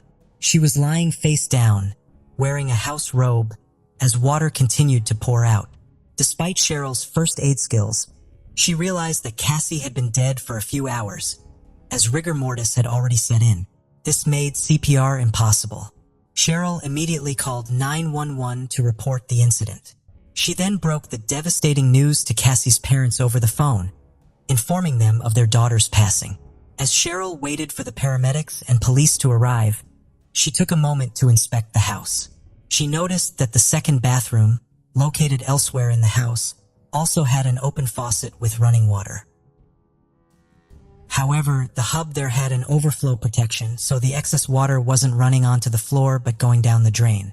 Cheryl also observed that the towel rack in the bathroom had been pulled off the wall and was lying on the floor. Upon receiving the news, Chuck and Darlene, Cassie's parents, were devastated. They stopped everything they were doing and traveled from Arizona to Silver City. Within a few hours, they arrived at the house where their daughter's body had been found. The police were already on the scene, investigating the circumstances surrounding Cassie's death. The officers observed that there was no sign of forced entry into the house, as all the locks were still in place, the windows were closed, and the glass was intact. Additionally, valuables in the house were still intact, so the possibility of robbery was unlikely. The local sheriff questioned Chuck and Darlene, asking if Cassie had any intention of committing suicide and if she had any reason for doing so. However, Chuck and Darlene firmly dismissed this idea and declared that there was no way Cassie would do such a thing. The police chief repeatedly told Cassie's parents that she had likely taken her own life, as if he was trying to convince them of that fact. However, Cassie's parents found the police investigation to be rushed and confusing. Normally, the scene of the case is thoroughly examined and investigated, a process that can take several days. In Cassie's case, the police left the scene just a few hours after her body was found, and they informed Cheryl that she was allowed to enter and use the house. This worries Cassie's parents, and they decide to investigate the house themselves. After finding water still in the bathtub, they emptied it and discovered black streaks on the sides of the tub that resembled the marks left by rubber-soled shoes. They also found Cassie's glasses, hairband, and a coat hanger in various places on the floor. Cassie's parents were even more suspicious when the police didn't take the time to search the house for fingerprints. They suspected that the authorities might be trying to close the case quickly without thoroughly investigating it. It wasn't until they contacted the district attorney's office that the police appeared to put in more effort. However, they were still unable to close the case due to the findings of the medical examiner. The autopsy report showed that Cassie had several bruises on her body, particularly around her neck. The examiner concluded that her death was a homicide. However, the investigation had difficulty by the property owner having cleaned up and made some repairs after the incident. This meant that the original crime scene had been disturbed, which could impact the investigation's progress. Cassie's parents were met with silence from the police as the months went by. The police did investigate David Barry, a man Cassie had been seen before her death, but he was quickly ruled out as a suspect due to a solid alibi. However, as time passed, Cassie's parents grew increasingly frustrated with the local police, feeling they were not doing enough to solve the case. Their concerns led Chuck and Darlene to request a meeting with the chief district attorney to voice their dissatisfaction with the handling of the investigation, specifically with Detective Jose Sanchez. After reviewing the case file, the district attorney agreed with the parents, finding that Jose had made numerous errors. As a result, Jose was removed from the case and a more experienced detective took over. From the start, Cassie's family and friends suspected her ex-husband, Bradley Farrington, was responsible for her death. At the time of Cassie's passing, Cassie and Bradley was entangled in a heated custody battle over their children. And Bradley stood to gain the most from Cassie's death because he will win custody of the child. Bradley Farrington is a former Silver City police officer who had just retired a few months before Cassie's death, and his good relationship with investigators kept him from being considered a suspect. However, Bradley had a clear motive for the crime and possessed the necessary knowledge to destroy evidence. He was well aware of police procedures and how to cover his tracks. For example, the bath water will wash away any remaining DNA evidence on the body, as well as erase shoe prints on the floor. Given Cassie's familiarity with Bradley, it's likely that she would have opened the door for him. Unfortunately, due to the poor handling of the investigation by the local police. So any evidence linking Bradley and to the crime scene was lost and could not be restored. The only remaining way to hold Bradley accountable is through eyewitness testimony. Cassie had told her parents about their family being abused by Bradley, and that he often acted arrogant because he was a police officer. Cassie lived in constant fear, and Bradley's friends were police officers and she couldn't turn to them for help. She had confided in co-workers about Bradley's threats, including the ominous threat that he would make her disappear without a trace. Tragically, her life was cut short and she was found dead on March 24, 2014. 19 months later, on October 23, 2015, 28-year-old Bradley Farrington was arrested in connection with Cassie's death. Although Bradley was a suspect, the local police mishandled evidence, leaving none that directly linked him to the crime. As a result, the judge made a decision permitting previously recorded statements from Cassie to be used as testimony during the trial. During the trial, multiple witnesses testified, including Cassie's parents, friends, and co-workers, to whom she had confided about the abuse she endured at the hands of Bradley. Notable among the witnesses was Dr. Michael Hunter, a renowned forensic expert from San Francisco. With over 20 years of experience, Michael presented the jury with autopsy photographs and concluded that Cassie likely died from strangulation. Cassie had injuries to her neck, which supported that conclusion. After a warrant was issued for Bradley's arrest, Jose Sanchez, who initially handled the case, appeared in court. Jose claimed he had never considered Bradley Farrington a suspect because there was no reason to, and also testified that no fingerprints of Bradley were found at Cassie's home. The crime scene was unusually clean, Jose said. He believed the scene was cleaned after the crime was committed, which explains why no fingerprints were found.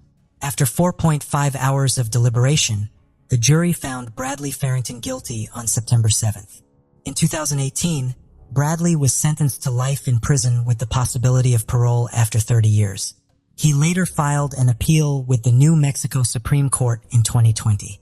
Bradley appealed his conviction, claiming the trial court erred in allowing Cassie's coworkers, friends, and family members to testify in court. However, the state's highest court declared it had enough evidence to convict Bradley and rejected his appeal. Children from across the UK are waiting for their final term at school to wind down and for the summer holidays to begin. After getting dressed, having her breakfast, and telling her family goodbye, a 15-year-old girl sets off to school at around 7:55 a.m. Her parents receive a call. It's their daughter's school, and she hasn't turned up.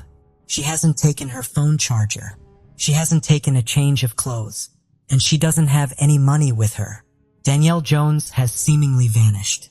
On the 16th of October, 1985, Danielle Sarah Jones is born to parents Tony and Linda in Essex, England. She lived with her parents and two younger brothers. According to her mother, as a toddler, Danielle was very happy and lovely to have around, but not very confident. As she got older, Danielle was a homely child with a great sense of humor, but still very shy. Despite her lack of self-confidence, she did have a big group of friends. One of her biggest passions were animals, and she adored her two young rabbits. One member of the family that Danielle had grown close to was her uncle.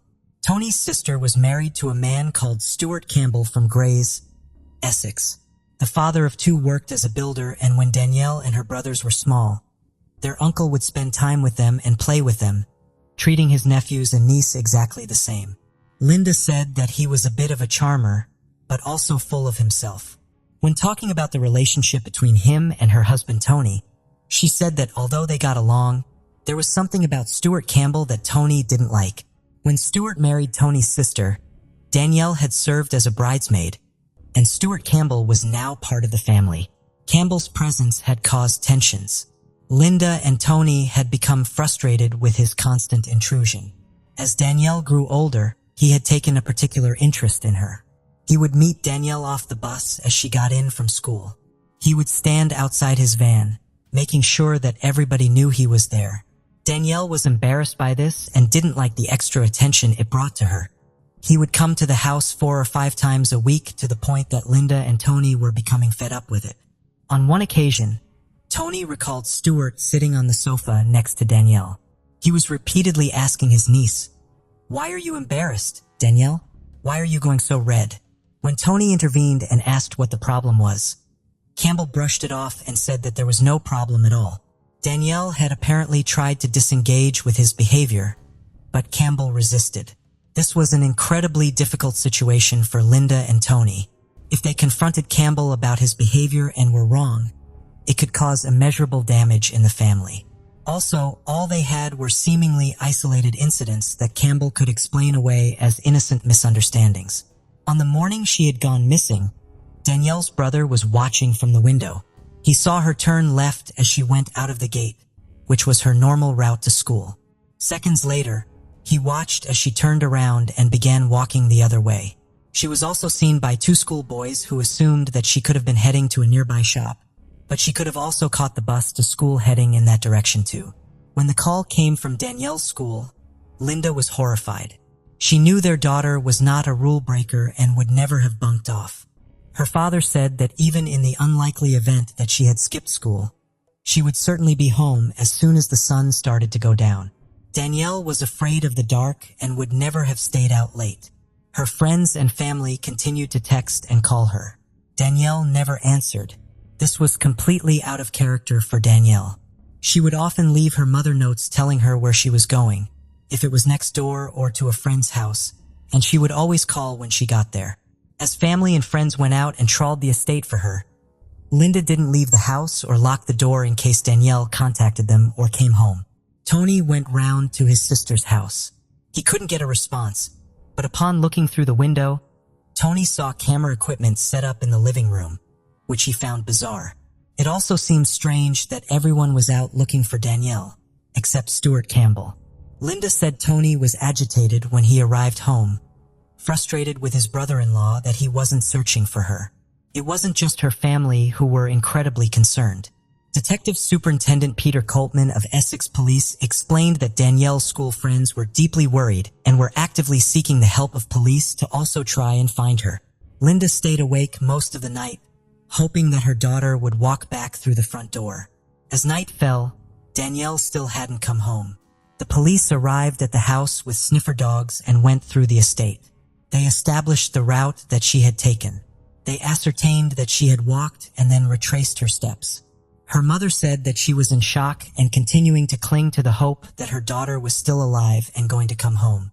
In the 3 days that followed, were made of the family home, but nothing of relevance was found. The search soon expanded and every house in the village of East Tilbury was visited by the police. The residents were spoken to and asked to check their sheds and outbuildings to ensure that she wasn't hiding. The response from the public was huge. Linda said the support from the community was absolutely outstanding. For weeks today since Danielle went missing, tasking today for teams 2 and 3 will be a footpath that runs from Butts Lane to a railway bridge at Linford in Essex. The drivers will be continuing today at the lake nearest to the East Hilby village. There's tire tracks, marks on one ear of that lake where they'll be paying particular attention.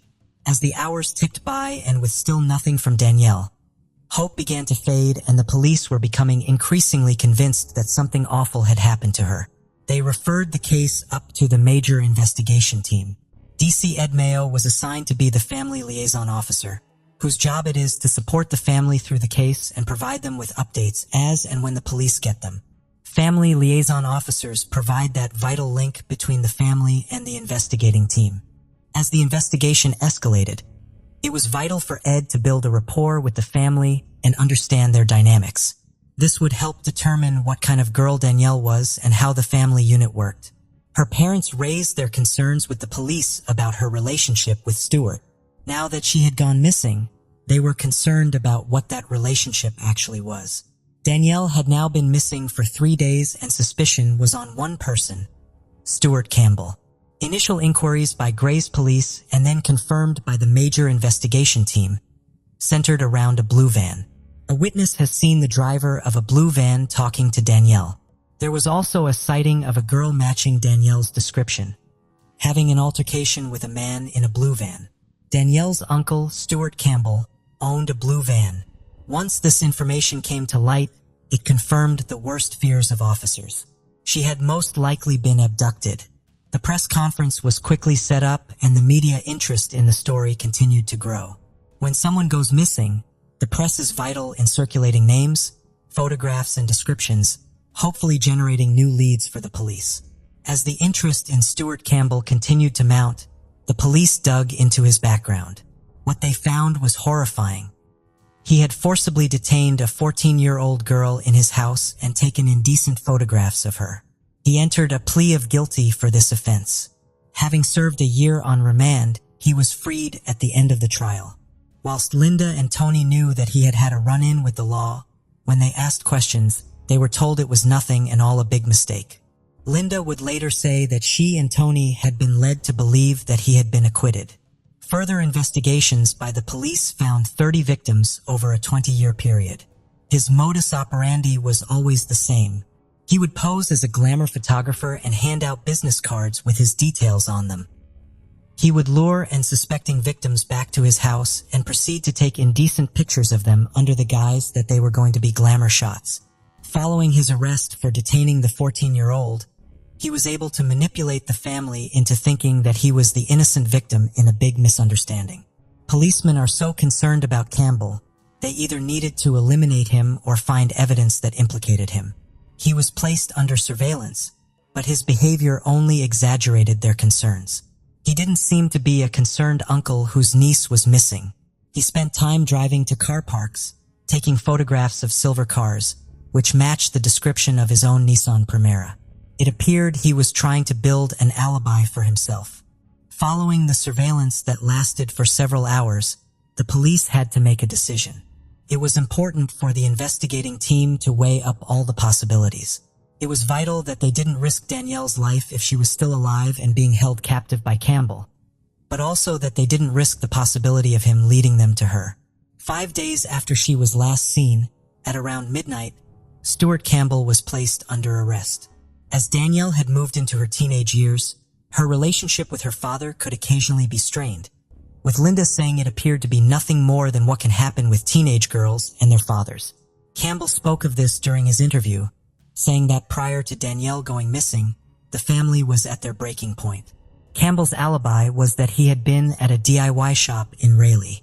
He hadn't purchased anything, which the investigating team found strange. He said that he was returning home but was delayed, and that he had telephoned his wife to inform her of this. He said that after getting home, he went to his neighbor's house to do some decking. Following these interviews and despite his refusal to cooperate, the police did not have enough to hold him in custody any longer. He was released on bail pending further inquiries. Detective Superintendent Peter Coltman said that the prospect of releasing Campbell worried him as he believed he was a highly dangerous offender. The police needed evidence. Everything was checked and then checked again. During a search of Danielle's room, a pencil case was found. Inside it were 2 notes, the first of which read, "Hi Princess, hope you have a lovely holiday. Text me when you get back. Love, Stuart. Kiss." The second one read, "Hi Princess, in case you missed my last note, I just thought I'd pop in another to let you know that I do miss your smile. Kiss kiss." In the weeks before Danielle had gone missing, she had gone on holiday with her family. While they were away, Campbell had gone into Danielle's bedroom and left her the notes. She didn't talk about this with her mother, but she did confide in a friend. Her friend was incredibly concerned, wondering how he had got into the house and why he had crossed that line with his niece. Campbell had previously done some work on the house and fitted the new back door. While the police were never able to find the keys, they believed that he did have a key to that house. Simultaneous searches were also carried out on Stuart Campbell's family home, a semi-detached house on Meadow Road. The police found a plethora of photography equipment, alongside indecent images that he had taken of young girls. They also found he had indecent images of children which he had downloaded off the internet. When the search moved up into the loft, a bag was found hidden.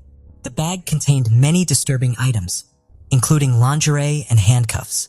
Police believe that when Campbell got a young girl to his house, he would use the contents of this bag and take indecent photographs of his victims. Also in the bag, police found a pair of white stockings. While perhaps innocuous at first glance, when seen in the context of the rest of the items that had been found, these were a vital piece of evidence. On the stockings was a small amount of blood. The stockings were sent away to be tested. When the results of the testing carried out on the white stockings came back, it contained a mixture of Campbell's and Danielle's DNA. As part of their search, his vehicle was removed. A blue van. Detective Chief Superintendent Steve Reynolds told the BBC that Campbell had developed a relationship with Danielle that was certainly inappropriate and probably unlawful. The police could not reveal that they suspected Stuart Campbell of murdering his niece. They could only reveal an offender's name once they had been charged. The response from the public was enormous. People turned out in droves to help conduct searches of the Thames near to Danielle's home. It was described as having an eerie silence and a steely determination to find Danielle, and people would search for her for as long as it took. Danielle's family continued to hold on to the hope that she could still be alive, but as the police extended their search to deep water and abandoned buildings, their hope began to fade. Stupid Campbell was keen to show officers a text message that he had received. It was from his niece's phone. It read, "Hi Stu, what you up to? I'm in so much trouble. Police also discovered that on the day she had disappeared, a text had been sent from her phone to Campbell. It read, "Hi Stu, thanks for being so nice. You're the best uncle ever. Tell Mom I'm so sorry. Love you loads. Dan, kiss, kiss, kiss." It appeared that Danielle was still alive. While this had renewed her parents' hope, they were incredibly upset that she still hadn't made direct contact with them or come home. This hope was short-lived, however. When piecing the bits of the puzzle together, from the evidence found in his home to his history with young girls, this text message was an incredibly sinister development. In light of this, the major investigation team drafted in several experts, including a telephone expert. This cemented the police's belief that Campbell had lied about being in the DIY store in Raleigh. Cell site analysis was conducted regarding the phone call he had allegedly made to his wife.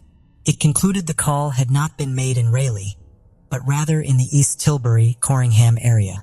Police also brought in a forensic linguist to analyze the language used in the two text messages, compared to the ones they knew had been sent by Danielle before she went missing.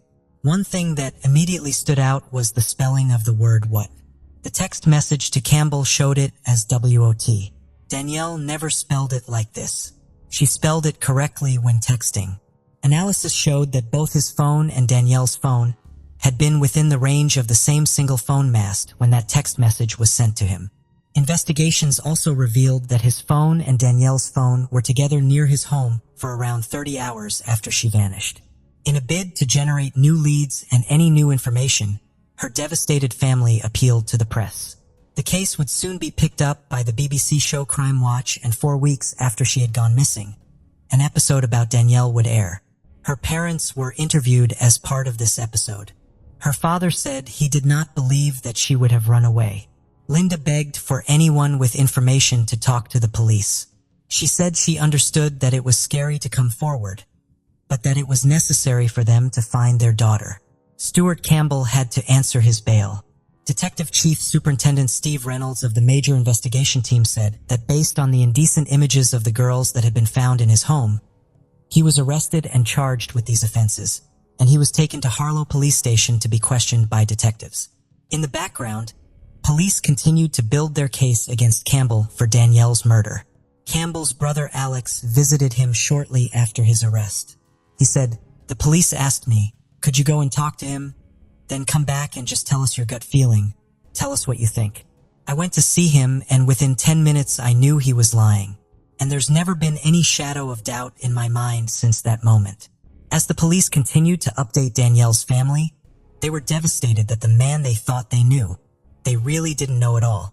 Linda would later say that one of Campbell's tactics was to drive wedges between fathers and daughters, just like in his previous interview, when he insinuated that the family home was not a happy one. His manipulation was further brought to light when it emerged that he would speak to Danielle and tell her he wouldn't put up with her family if he was her. He would then go and talk to her parents, saying that he had spoke with Danielle and things would get easier, thus playing Linda and Tony off against their daughter, all while maintaining a facade of trying to be helpful. Campbell also kept a diary that police would later refer to as the Danielle Diary. Any contact he had with her, whether it was a call or a text message, he would record. It was obvious that he was becoming not only more obsessed with her, but increasingly dangerous. There was one instance that also highlighted his incredibly manipulative ways. He had taken Danielle shopping and then out to the cinema. She mentioned to her friend that during this trip, Campbell had held her hand. Her friend's father was concerned by this. He would later say in a documentary, "I don't think at that stage it was for me to take the matter up with Lynn and Tony because I didn't want to upset Lynn and Tony's relationship with Tony's family. It could have been construed as me interfering, and I didn't think at that point in time that was the right thing to do." Campbell played on the fact that Danielle was growing up and used that to flatter her and draw her into his lies. The CPS decided that although Danielle's body hadn't been found, the police had enough evidence to charge Stuart Campbell with kidnap and murder. Following this, he would be on remand for the next 11 months. Despite Campbell being charged with her murder, police had more than 800 sightings from throughout the UK and Europe purporting to be Danielle. This provided a massive logistical problem for Essex police. Every sighting had to be investigated and eliminated. If there was even the slightest chance that she was alive and that particular sighting had not been investigated, it would be easy for the defense to raise that during the trial and raise a shadow of doubt that Danielle was still alive, meaning the case of murder could not be proven. Before the trial, and with one of their sons being called as a witness, Linda and Tony took both their boys to the court to familiarize them with the surroundings and help them prepare for the proceedings that were to follow. Linda said that Danielle's brothers were both devastated and hugely affected by her disappearance. She said that one was very matter-of-fact and the other was deeply angry. It wasn't just the impending trial that caused the Jones family unimaginable stress. Tony was self-employed and had to return to work at his dry cleaning business. However, Linda had given up her part-time cleaning job. Linda explained in a documentary that Stewart's link to Tony's side of the family had caused tension between them, saying, she explained that Tony was understanding and knew that she was simply venting her anger about the situation.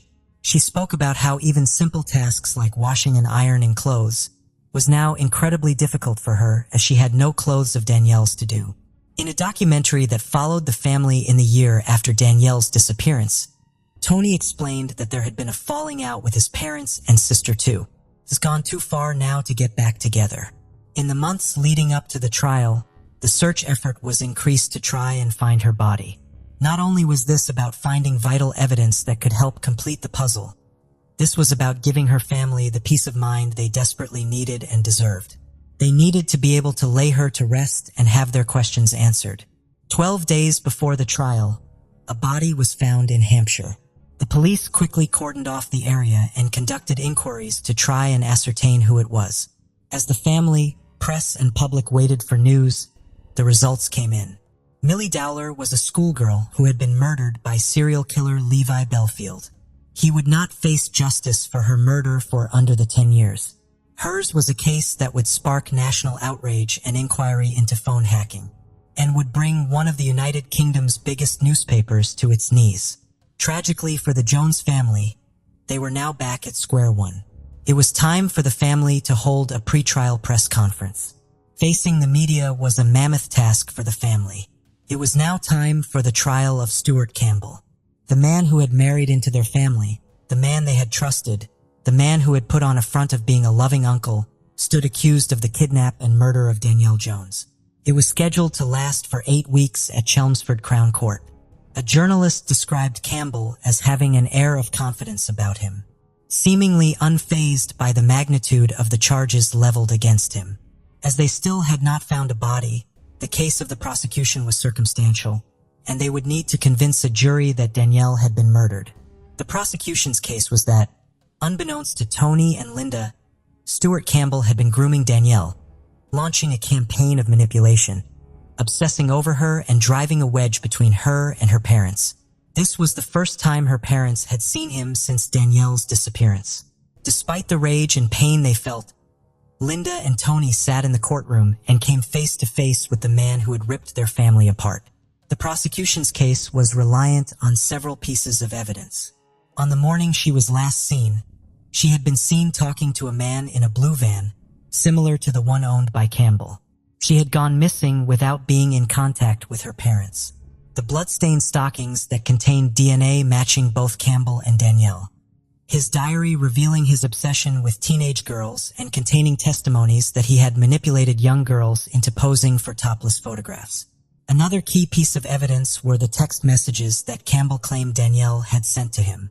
These did not match the patterns usually seen in messages sent by Danielle.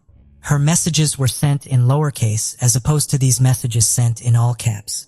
Forensic authorship analysis indicated that Campbell was the author and that this had been done in an attempt to prove that Danielle was still alive. Records from the mobile switching center revealed Campbell's false alibi. His claim that he had been in Raleigh 30 minutes away at a DIY store could not be backed up by the mobile phone records. Analysis showed that both his phone and Danielle's phone had been within the range of the same single phone mast when the messages were sent.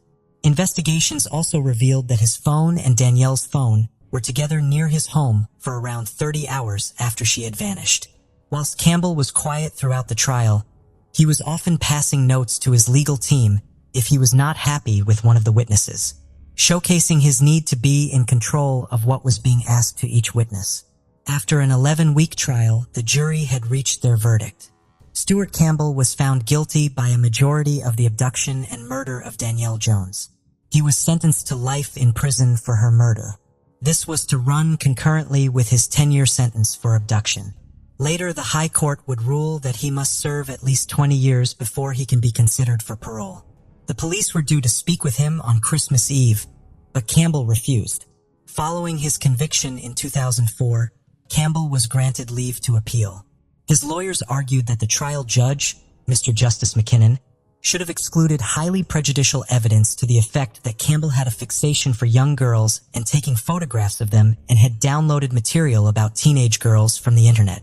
They also urged Lord Justice Kennedy, Mr. Justice Simon, and Mr. Justice Bean to rule that as one of the jurors lived next door but one to a police officer involved in the case, and that a senior investigating officer lived in the same village, they should have been discharged from the jury. In 2005, this appeal was dismissed by the Court of Appeal. The verdict of the inquest into Danielle's death was returned.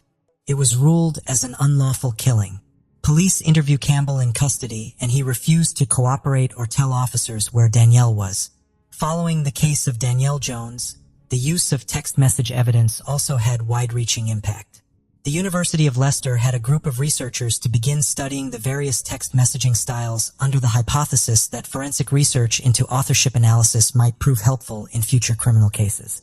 It was announced that Essex and Kent police had started searching a garage block in Thurrock after receiving new information. It was later announced that following the search, no discovery had been made.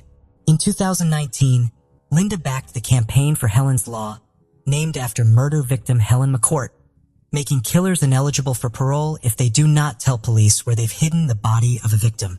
This followed the tireless campaign of Marie McCourt, Helen's mother. Helen was a 22-year-old insurance clerk who was murdered in 1988. Her murderer, Ian Sims, has never revealed her body's location. The petition calling for Helen's Law had more than 600,000 signatures and high-level government support. In November 2020, Helen's Law received royal assent. Under the law, killers could still be released if no longer deemed a risk to the public, even if they refuse to disclose information, but the parole board will legally be required to consider whether they have cooperated with inquiries as part of their assessment. Justice Secretary and Law Chancellor, the Right Honorable Robert Buckland, QCMP said, "Denying families a chance to lay their loved ones to rest is a cruelty beyond words, compounding their grief further. Helen's Law makes it absolutely clear that murderers and evil sexual offenders who refuse to disclose information about their victims should expect to face longer behind bars. Thanks to the tireless effort of Marie McCaughton and other campaigners, more families should get the answers and closure they deserve." In 2021, Campbell's brother Alex Sharkey published a book entitled My Brother the Killer, detailing his life with his brother and the events after Danielle's disappearance. On the 20th anniversary of Danielle's disappearance, Essex police held an event to remember her. The case of the Raman family. This is the shocking case of the Raman family. Jean-Claude Romand was born on February 11, 1954 in Le Rive, France, was raised in Clairvaux, Jura. He attended La Lycée de Elhans Lusonier until he completed his baccalaureate in 1971. He started classes at Université de Lyon 1, but left after one term, later joining medical school. He would later marry a woman named Florence Cray. Florence Cray was born on March 6, 1956. She studied at the University of Lyon to become a doctor. It was there that she met Jean-Claude Romand, who was a distant cousin of the family. Initially, Jean-Claude did not capture Florence's interest, and they barely knew each other, not spending much time together. However, over time, through their mutual friends and study sessions, they started spending more time together. Jean-Claude Romand was immediately infatuated with Florence and made persistent efforts to win her over. She, on the other hand, saw him as an ordinary guy, not particularly attractive to her or well-spoken. Florence had envisioned marrying a typical doctor, intelligent, attractive, and charming. Following a failed second-year exam, she switched from medicine to pharmacy, together with Romand and Luc Ladmoral, who passed their exams. For the next decade, they maintained a routine of studying, taking exams, and supporting each other until graduation in 1980. Florence and Jean-Claude Ramen got married, and 6 years later, they had their first child, Caroline. 2 years after Caroline's birth, their son Antoine was born. Florence lived the life of a conventional wife and mother, working at local pharmacies to support her family, while her husband worked at the World Health Organization in Geneva, a short distance from their home in France. Florence was going about her daily routine in Ferney-Voltaire, France, a few days after Christmas in 1992. With her children, Caroline and Antoine, at school, and her husband Jean-Claude at work in Geneva, it was a normal day, filled with thoughts of their recent Christmas celebrations. While out, she ran into the school president, who had been wanting to talk to her about something since before the holidays. As they exchanged pleasantries and discussed their Christmas experiences, their conversation slowly turned to an unexpected topic, an intriguing incident involving her husband. The headmaster informed Florence about the headmaster's demotion due to an affair with a teacher, which had led to a school board meeting.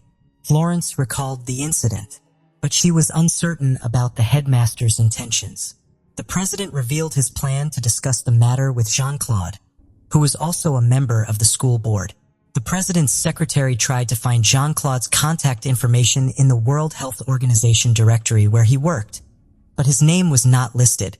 Florence found this odd and somewhat amusing, and she promised to ask her husband about it when he returned from work. After their exchange, they never spoke again. Jean-Claude Romand maintained a high level of privacy regarding his professional life, sharing only limited information with his family and friends. Florence believed that her husband was involved in important research and was well respected in the medical field.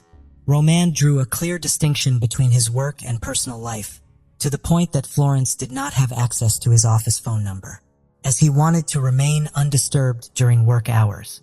If Florence needed to communicate with him urgently, she had to page him, and he would promptly return her call when he was available. Friends often asked Jean-Claude's role at the WHO when speaking with Florence. They would inquire about what exactly Jean-Claude did at the WHO. Florence would try to divert the question with a chuckle, admitting that she too was unsure. Occasionally, she would jokingly speculate that one day she might find out her husband was a secret agent. During the Christmas season of 1992, Florence found out about an annual Christmas tree decorating event organized by the WHO. Her husband had never told her about this event, which made her feel uneasy. From the school president mentioning her husband's absence in the WHO directory, to discovering the unmentioned family event, his workplace after many years of service, these incidents stayed on Florence's mind. It is uncertain how much these revelations troubled her internally, and whether she ever confronted her husband about them. Florence's brother, who was visiting for the holidays, noticed that she seemed deeply saddened during that time. Unfortunately, we can only imagine what conversations took place within the household during this period. As the days went by, the year 1993 began. Just a few days into the new year, Florence and Jean-Claude Ramen went shopping together, with Florence encouraging Ramen to buy a new suit. Later that same day, after leaving his wife, Ramen visited a pharmacy and placed an order that would be ready by January 9th. On the evening of January 5th, Ramen withdrew a total of 2,000 francs from 2 different ATMs. He then gave 500 francs to a homeless person he met before going to a gun store. When he left the store, he had tear gas canisters, cartridges, a silencer for a .22 caliber rifle, and a stun wand.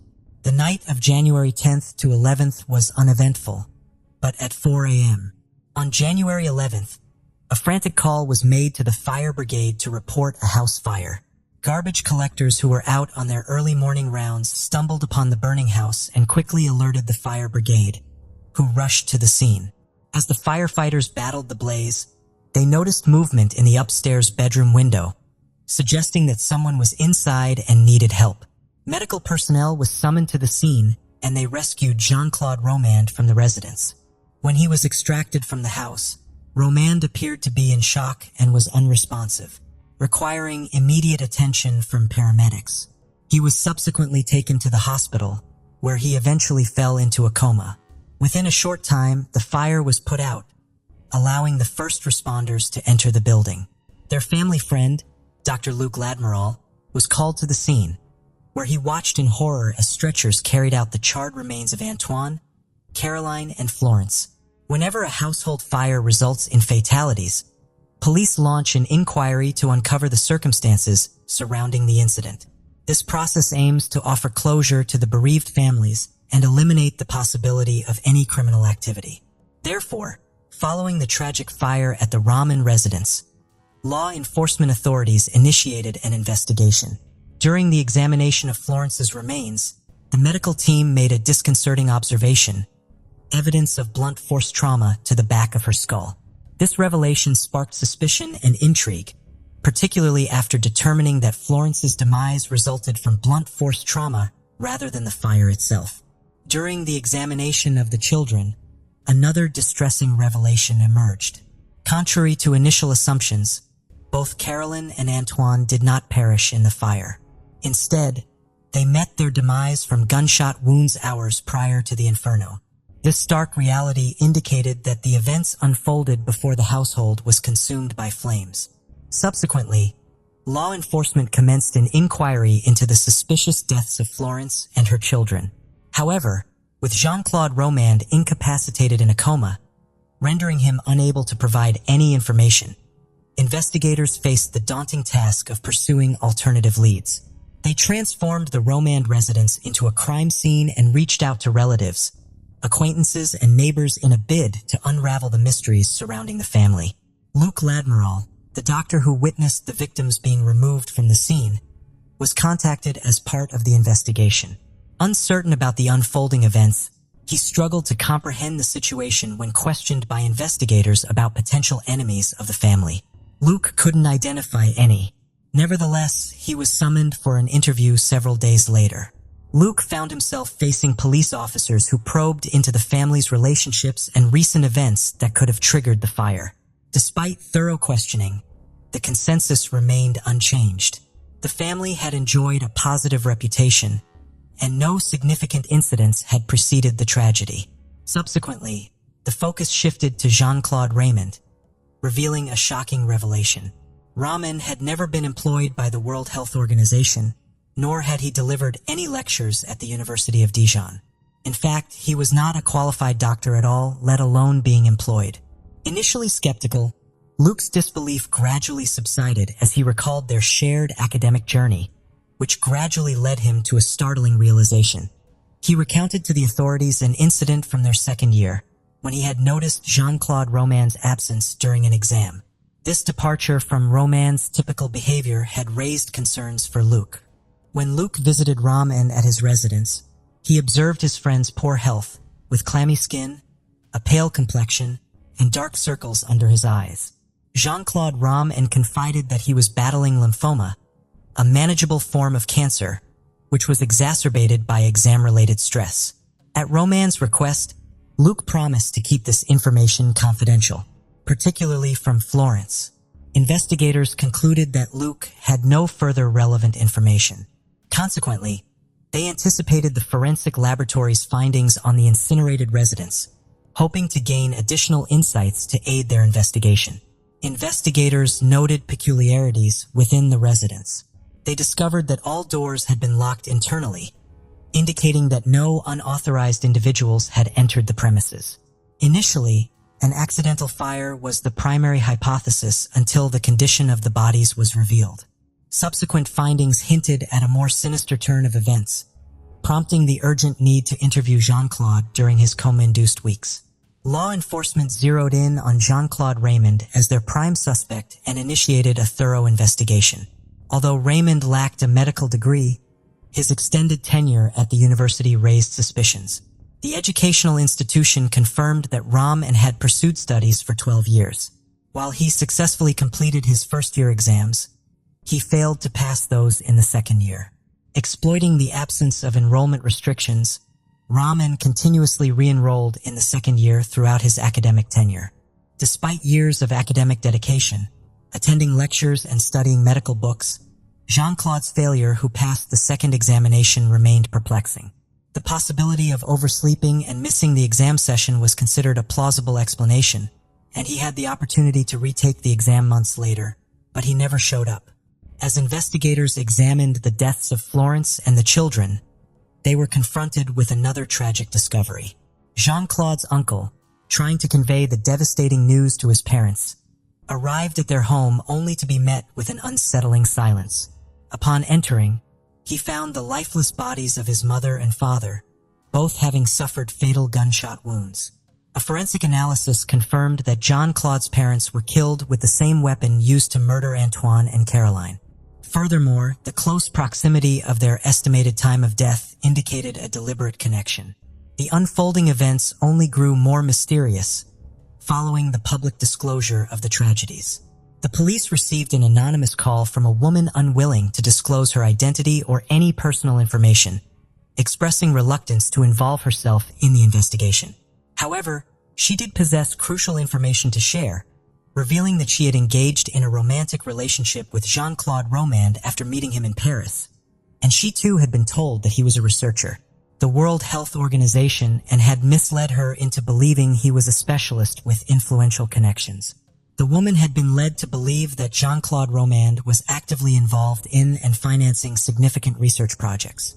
Moreover, he portrayed the banks in Geneva as highly advantageous, leveraging his supposed position. Romand enticed her with the opportunity to invest funds in a Swiss bank, offering an impressive 18% interest rate return. Through persuasive tactics, Roman managed to persuade his lover to make a financial investment. Initially hesitant, they reached an agreement wherein the woman would provide him with 990,000 francs for investment, with the expectation of receiving returns after 3 months. As the deadline approached in early January, she reminded Jean-Claude Romand of their arrangement, emphasizing her need for the funds to sustain herself and her family. Following negotiations, they arranged to meet for a dinner gathering, with Romand extending an invitation to dine with a prominent political figure, sparking the woman's interest and eagerness to reclaim her investment. On the agreed day, Romand picks her up in Paris to embark on their anticipated journey. As night descended, Jean-Claude Romand and the woman found themselves still on the road, clearly lost. Suddenly, Romand pulled over and launched a surprise attack on the woman inside the car. He employed tear gas, a stun wand, and a cable in an attempt to incapacitate her. However, she fiercely fought for her life and managed to escape from the vehicle. Romand pursued her, but inexplicably halted when she pleaded for mercy. It seemed that he realized his plan had failed, and he begged for forgiveness. The excuse he provided to the woman was now familiar to the investigators. He claimed that his lymphoma was flaring up, causing him to behave erratically and unlike his usual self, in a state of survival mode. The woman agreed to remain silent about the incident, in exchange for Jean-Claude safely returning her home. Investigators began to develop a grim perception of Jean-Claude Romand. He was a pathological liar, a manipulator, and a scam artist. But the question that lingered in the detectives' minds now was he also a murderer? Upon awakening from his coma, Jean-Claude Romand was promptly approached by investigators, eager to engage in conversation. With suspicions lingering, they sought a confession from him. However, Romand chose to remain silent. He sat in his hospital bed, gazing into the distance with a vacant expression, refraining from speaking as inquiries swirled about the events of January 9th, the origins of the fire, the shooting of Antoine and Caroline, and the severe injuries sustained by his wife. Jean-Claude faced a barrage of interrogative probes during multiple sessions. Despite the relentless questioning, he divulged nothing. It wasn't until the investigators told him that they knew the truth, that he was not a doctor and was unemployed, that a shift occurred. The tipping point that prompted him to finally break his silence remains unknown. But eventually he began to speak. On the night of January 9th, Jean-Claude and Florence were spending a typical evening at home. After putting the children to bed, they retired to their own bedroom. According to Jean-Claude Romand, his memories of that night abruptly ceased until the chilling recollection of discovering his wife sprawled on their bed, surrounded by a pool of blood, with a bloodied rolling pin in his hand. Uncertain of what transpired, whether an argument had ensued or not, Jean-Claude ran and proceeded to sleep beside his wife. He awoke the following morning to prepare breakfast for the children, Caroline and Antoine, who had gathered on the couch to watch a cartoon selected by their father. He served them each a bowl of cereal before joining them to watch television. When the children inquired about their mother's absence, he informed them that she was unwell and needed extra rest during that morning. Jean-Claude observed that Caroline felt warm, prompting concerns about her health. To prevent any potential illness from spreading, he instructed Caroline to go upstairs to her bedroom. Somehow, Caroline ended up lying face down on the bed with a pillow over her head. Raman couldn't provide a clear explanation to investigators regarding this sequence of events. It speculated that it may have evolved from a game he played with his daughter. Subsequently, he retrieved his .22 caliber rifle fitted with a silencer and fatally shot his 7-year-old daughter in the back of her head. In a similar manner, Antoine met his tragic demise. His memories then became hazy. Subsequent evidence presented during the trial indicated that he left the house, purchased newspapers, and appeared to engage in routine activities, portraying a normal demeanor to any casual observer. Upon returning home, he watched television. Although Jean-Claude refuted these details during the trial, one fact remained certain.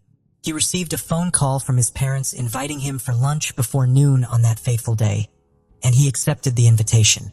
Departing from his eerily quiet residence, he drove to his parents' home and joined them for lunch. He then summoned his father upstairs under the guise of inspecting a purportedly malfunctioning boiler pipe. Despite his elderly father's physical limitations, he made an effort to examine the pipe at Jean-Claude's request, only to be callously shot in the back by his own son. Descending to where his mother was, he did not concoct any games or stories this time. His mother became the sole victim whom he shot while facing her. The motive behind this act remains a mystery. Before departing, he also shot the family's dog.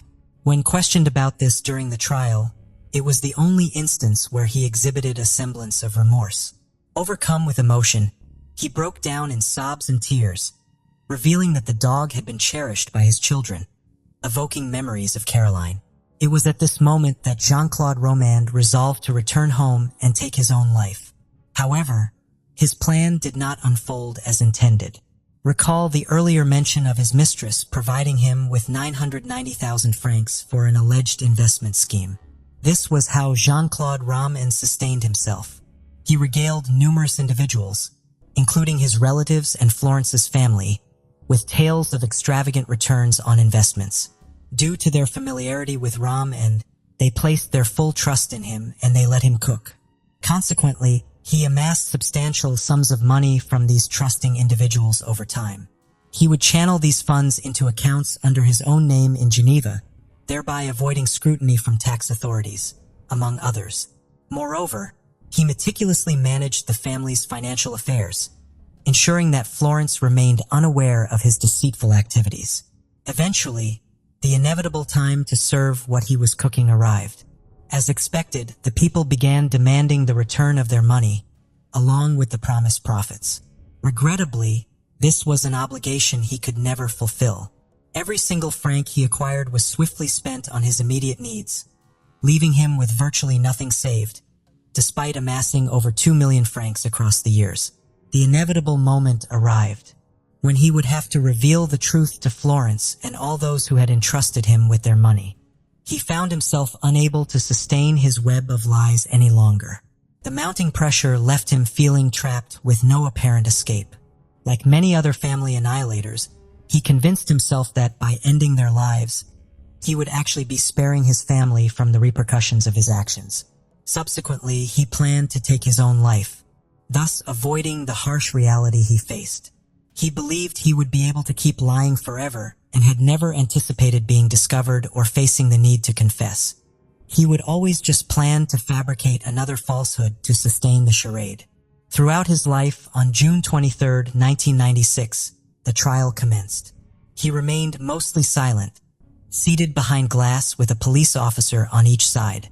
He avoided making eye contact and kept his head down. By July 2nd, a verdict had been reached. Jean-Claude Romand was convicted of the murders of his wife, his children, and his parents. He received a life sentence without the possibility of parole for 22 years. In 2019, he petitioned for release from prison to reside in a convent during his incarceration. He had reportedly become a devout Christian and had accepted his mistakes. He would spend the rest of his life repenting as a form of punishment. The judge granted his plea, citing his good conduct as a contributing factor. It is sad and unfortunate what all the victims endured at the hands of this liar, manipulator, and monstrous individual. As we reflect on this horrific tale, our hearts and minds are with the individuals whose lives were abruptly ended, and the grieving families and friends they left behind. Thank you for joining us on this journey into the depths of unsolved mysteries. Cold cases not only challenge our understanding of the past, but also ignite our curiosity and determination for answers. Remember to subscribe to stay updated on our latest investigations. And if you have any information regarding the cases we've covered, don't hesitate to reach out. Together, we can shed light on the shadows of the past and bring closure to those who seek it. Until next time, stay vigilant, stay curious, and never stop seeking the truth.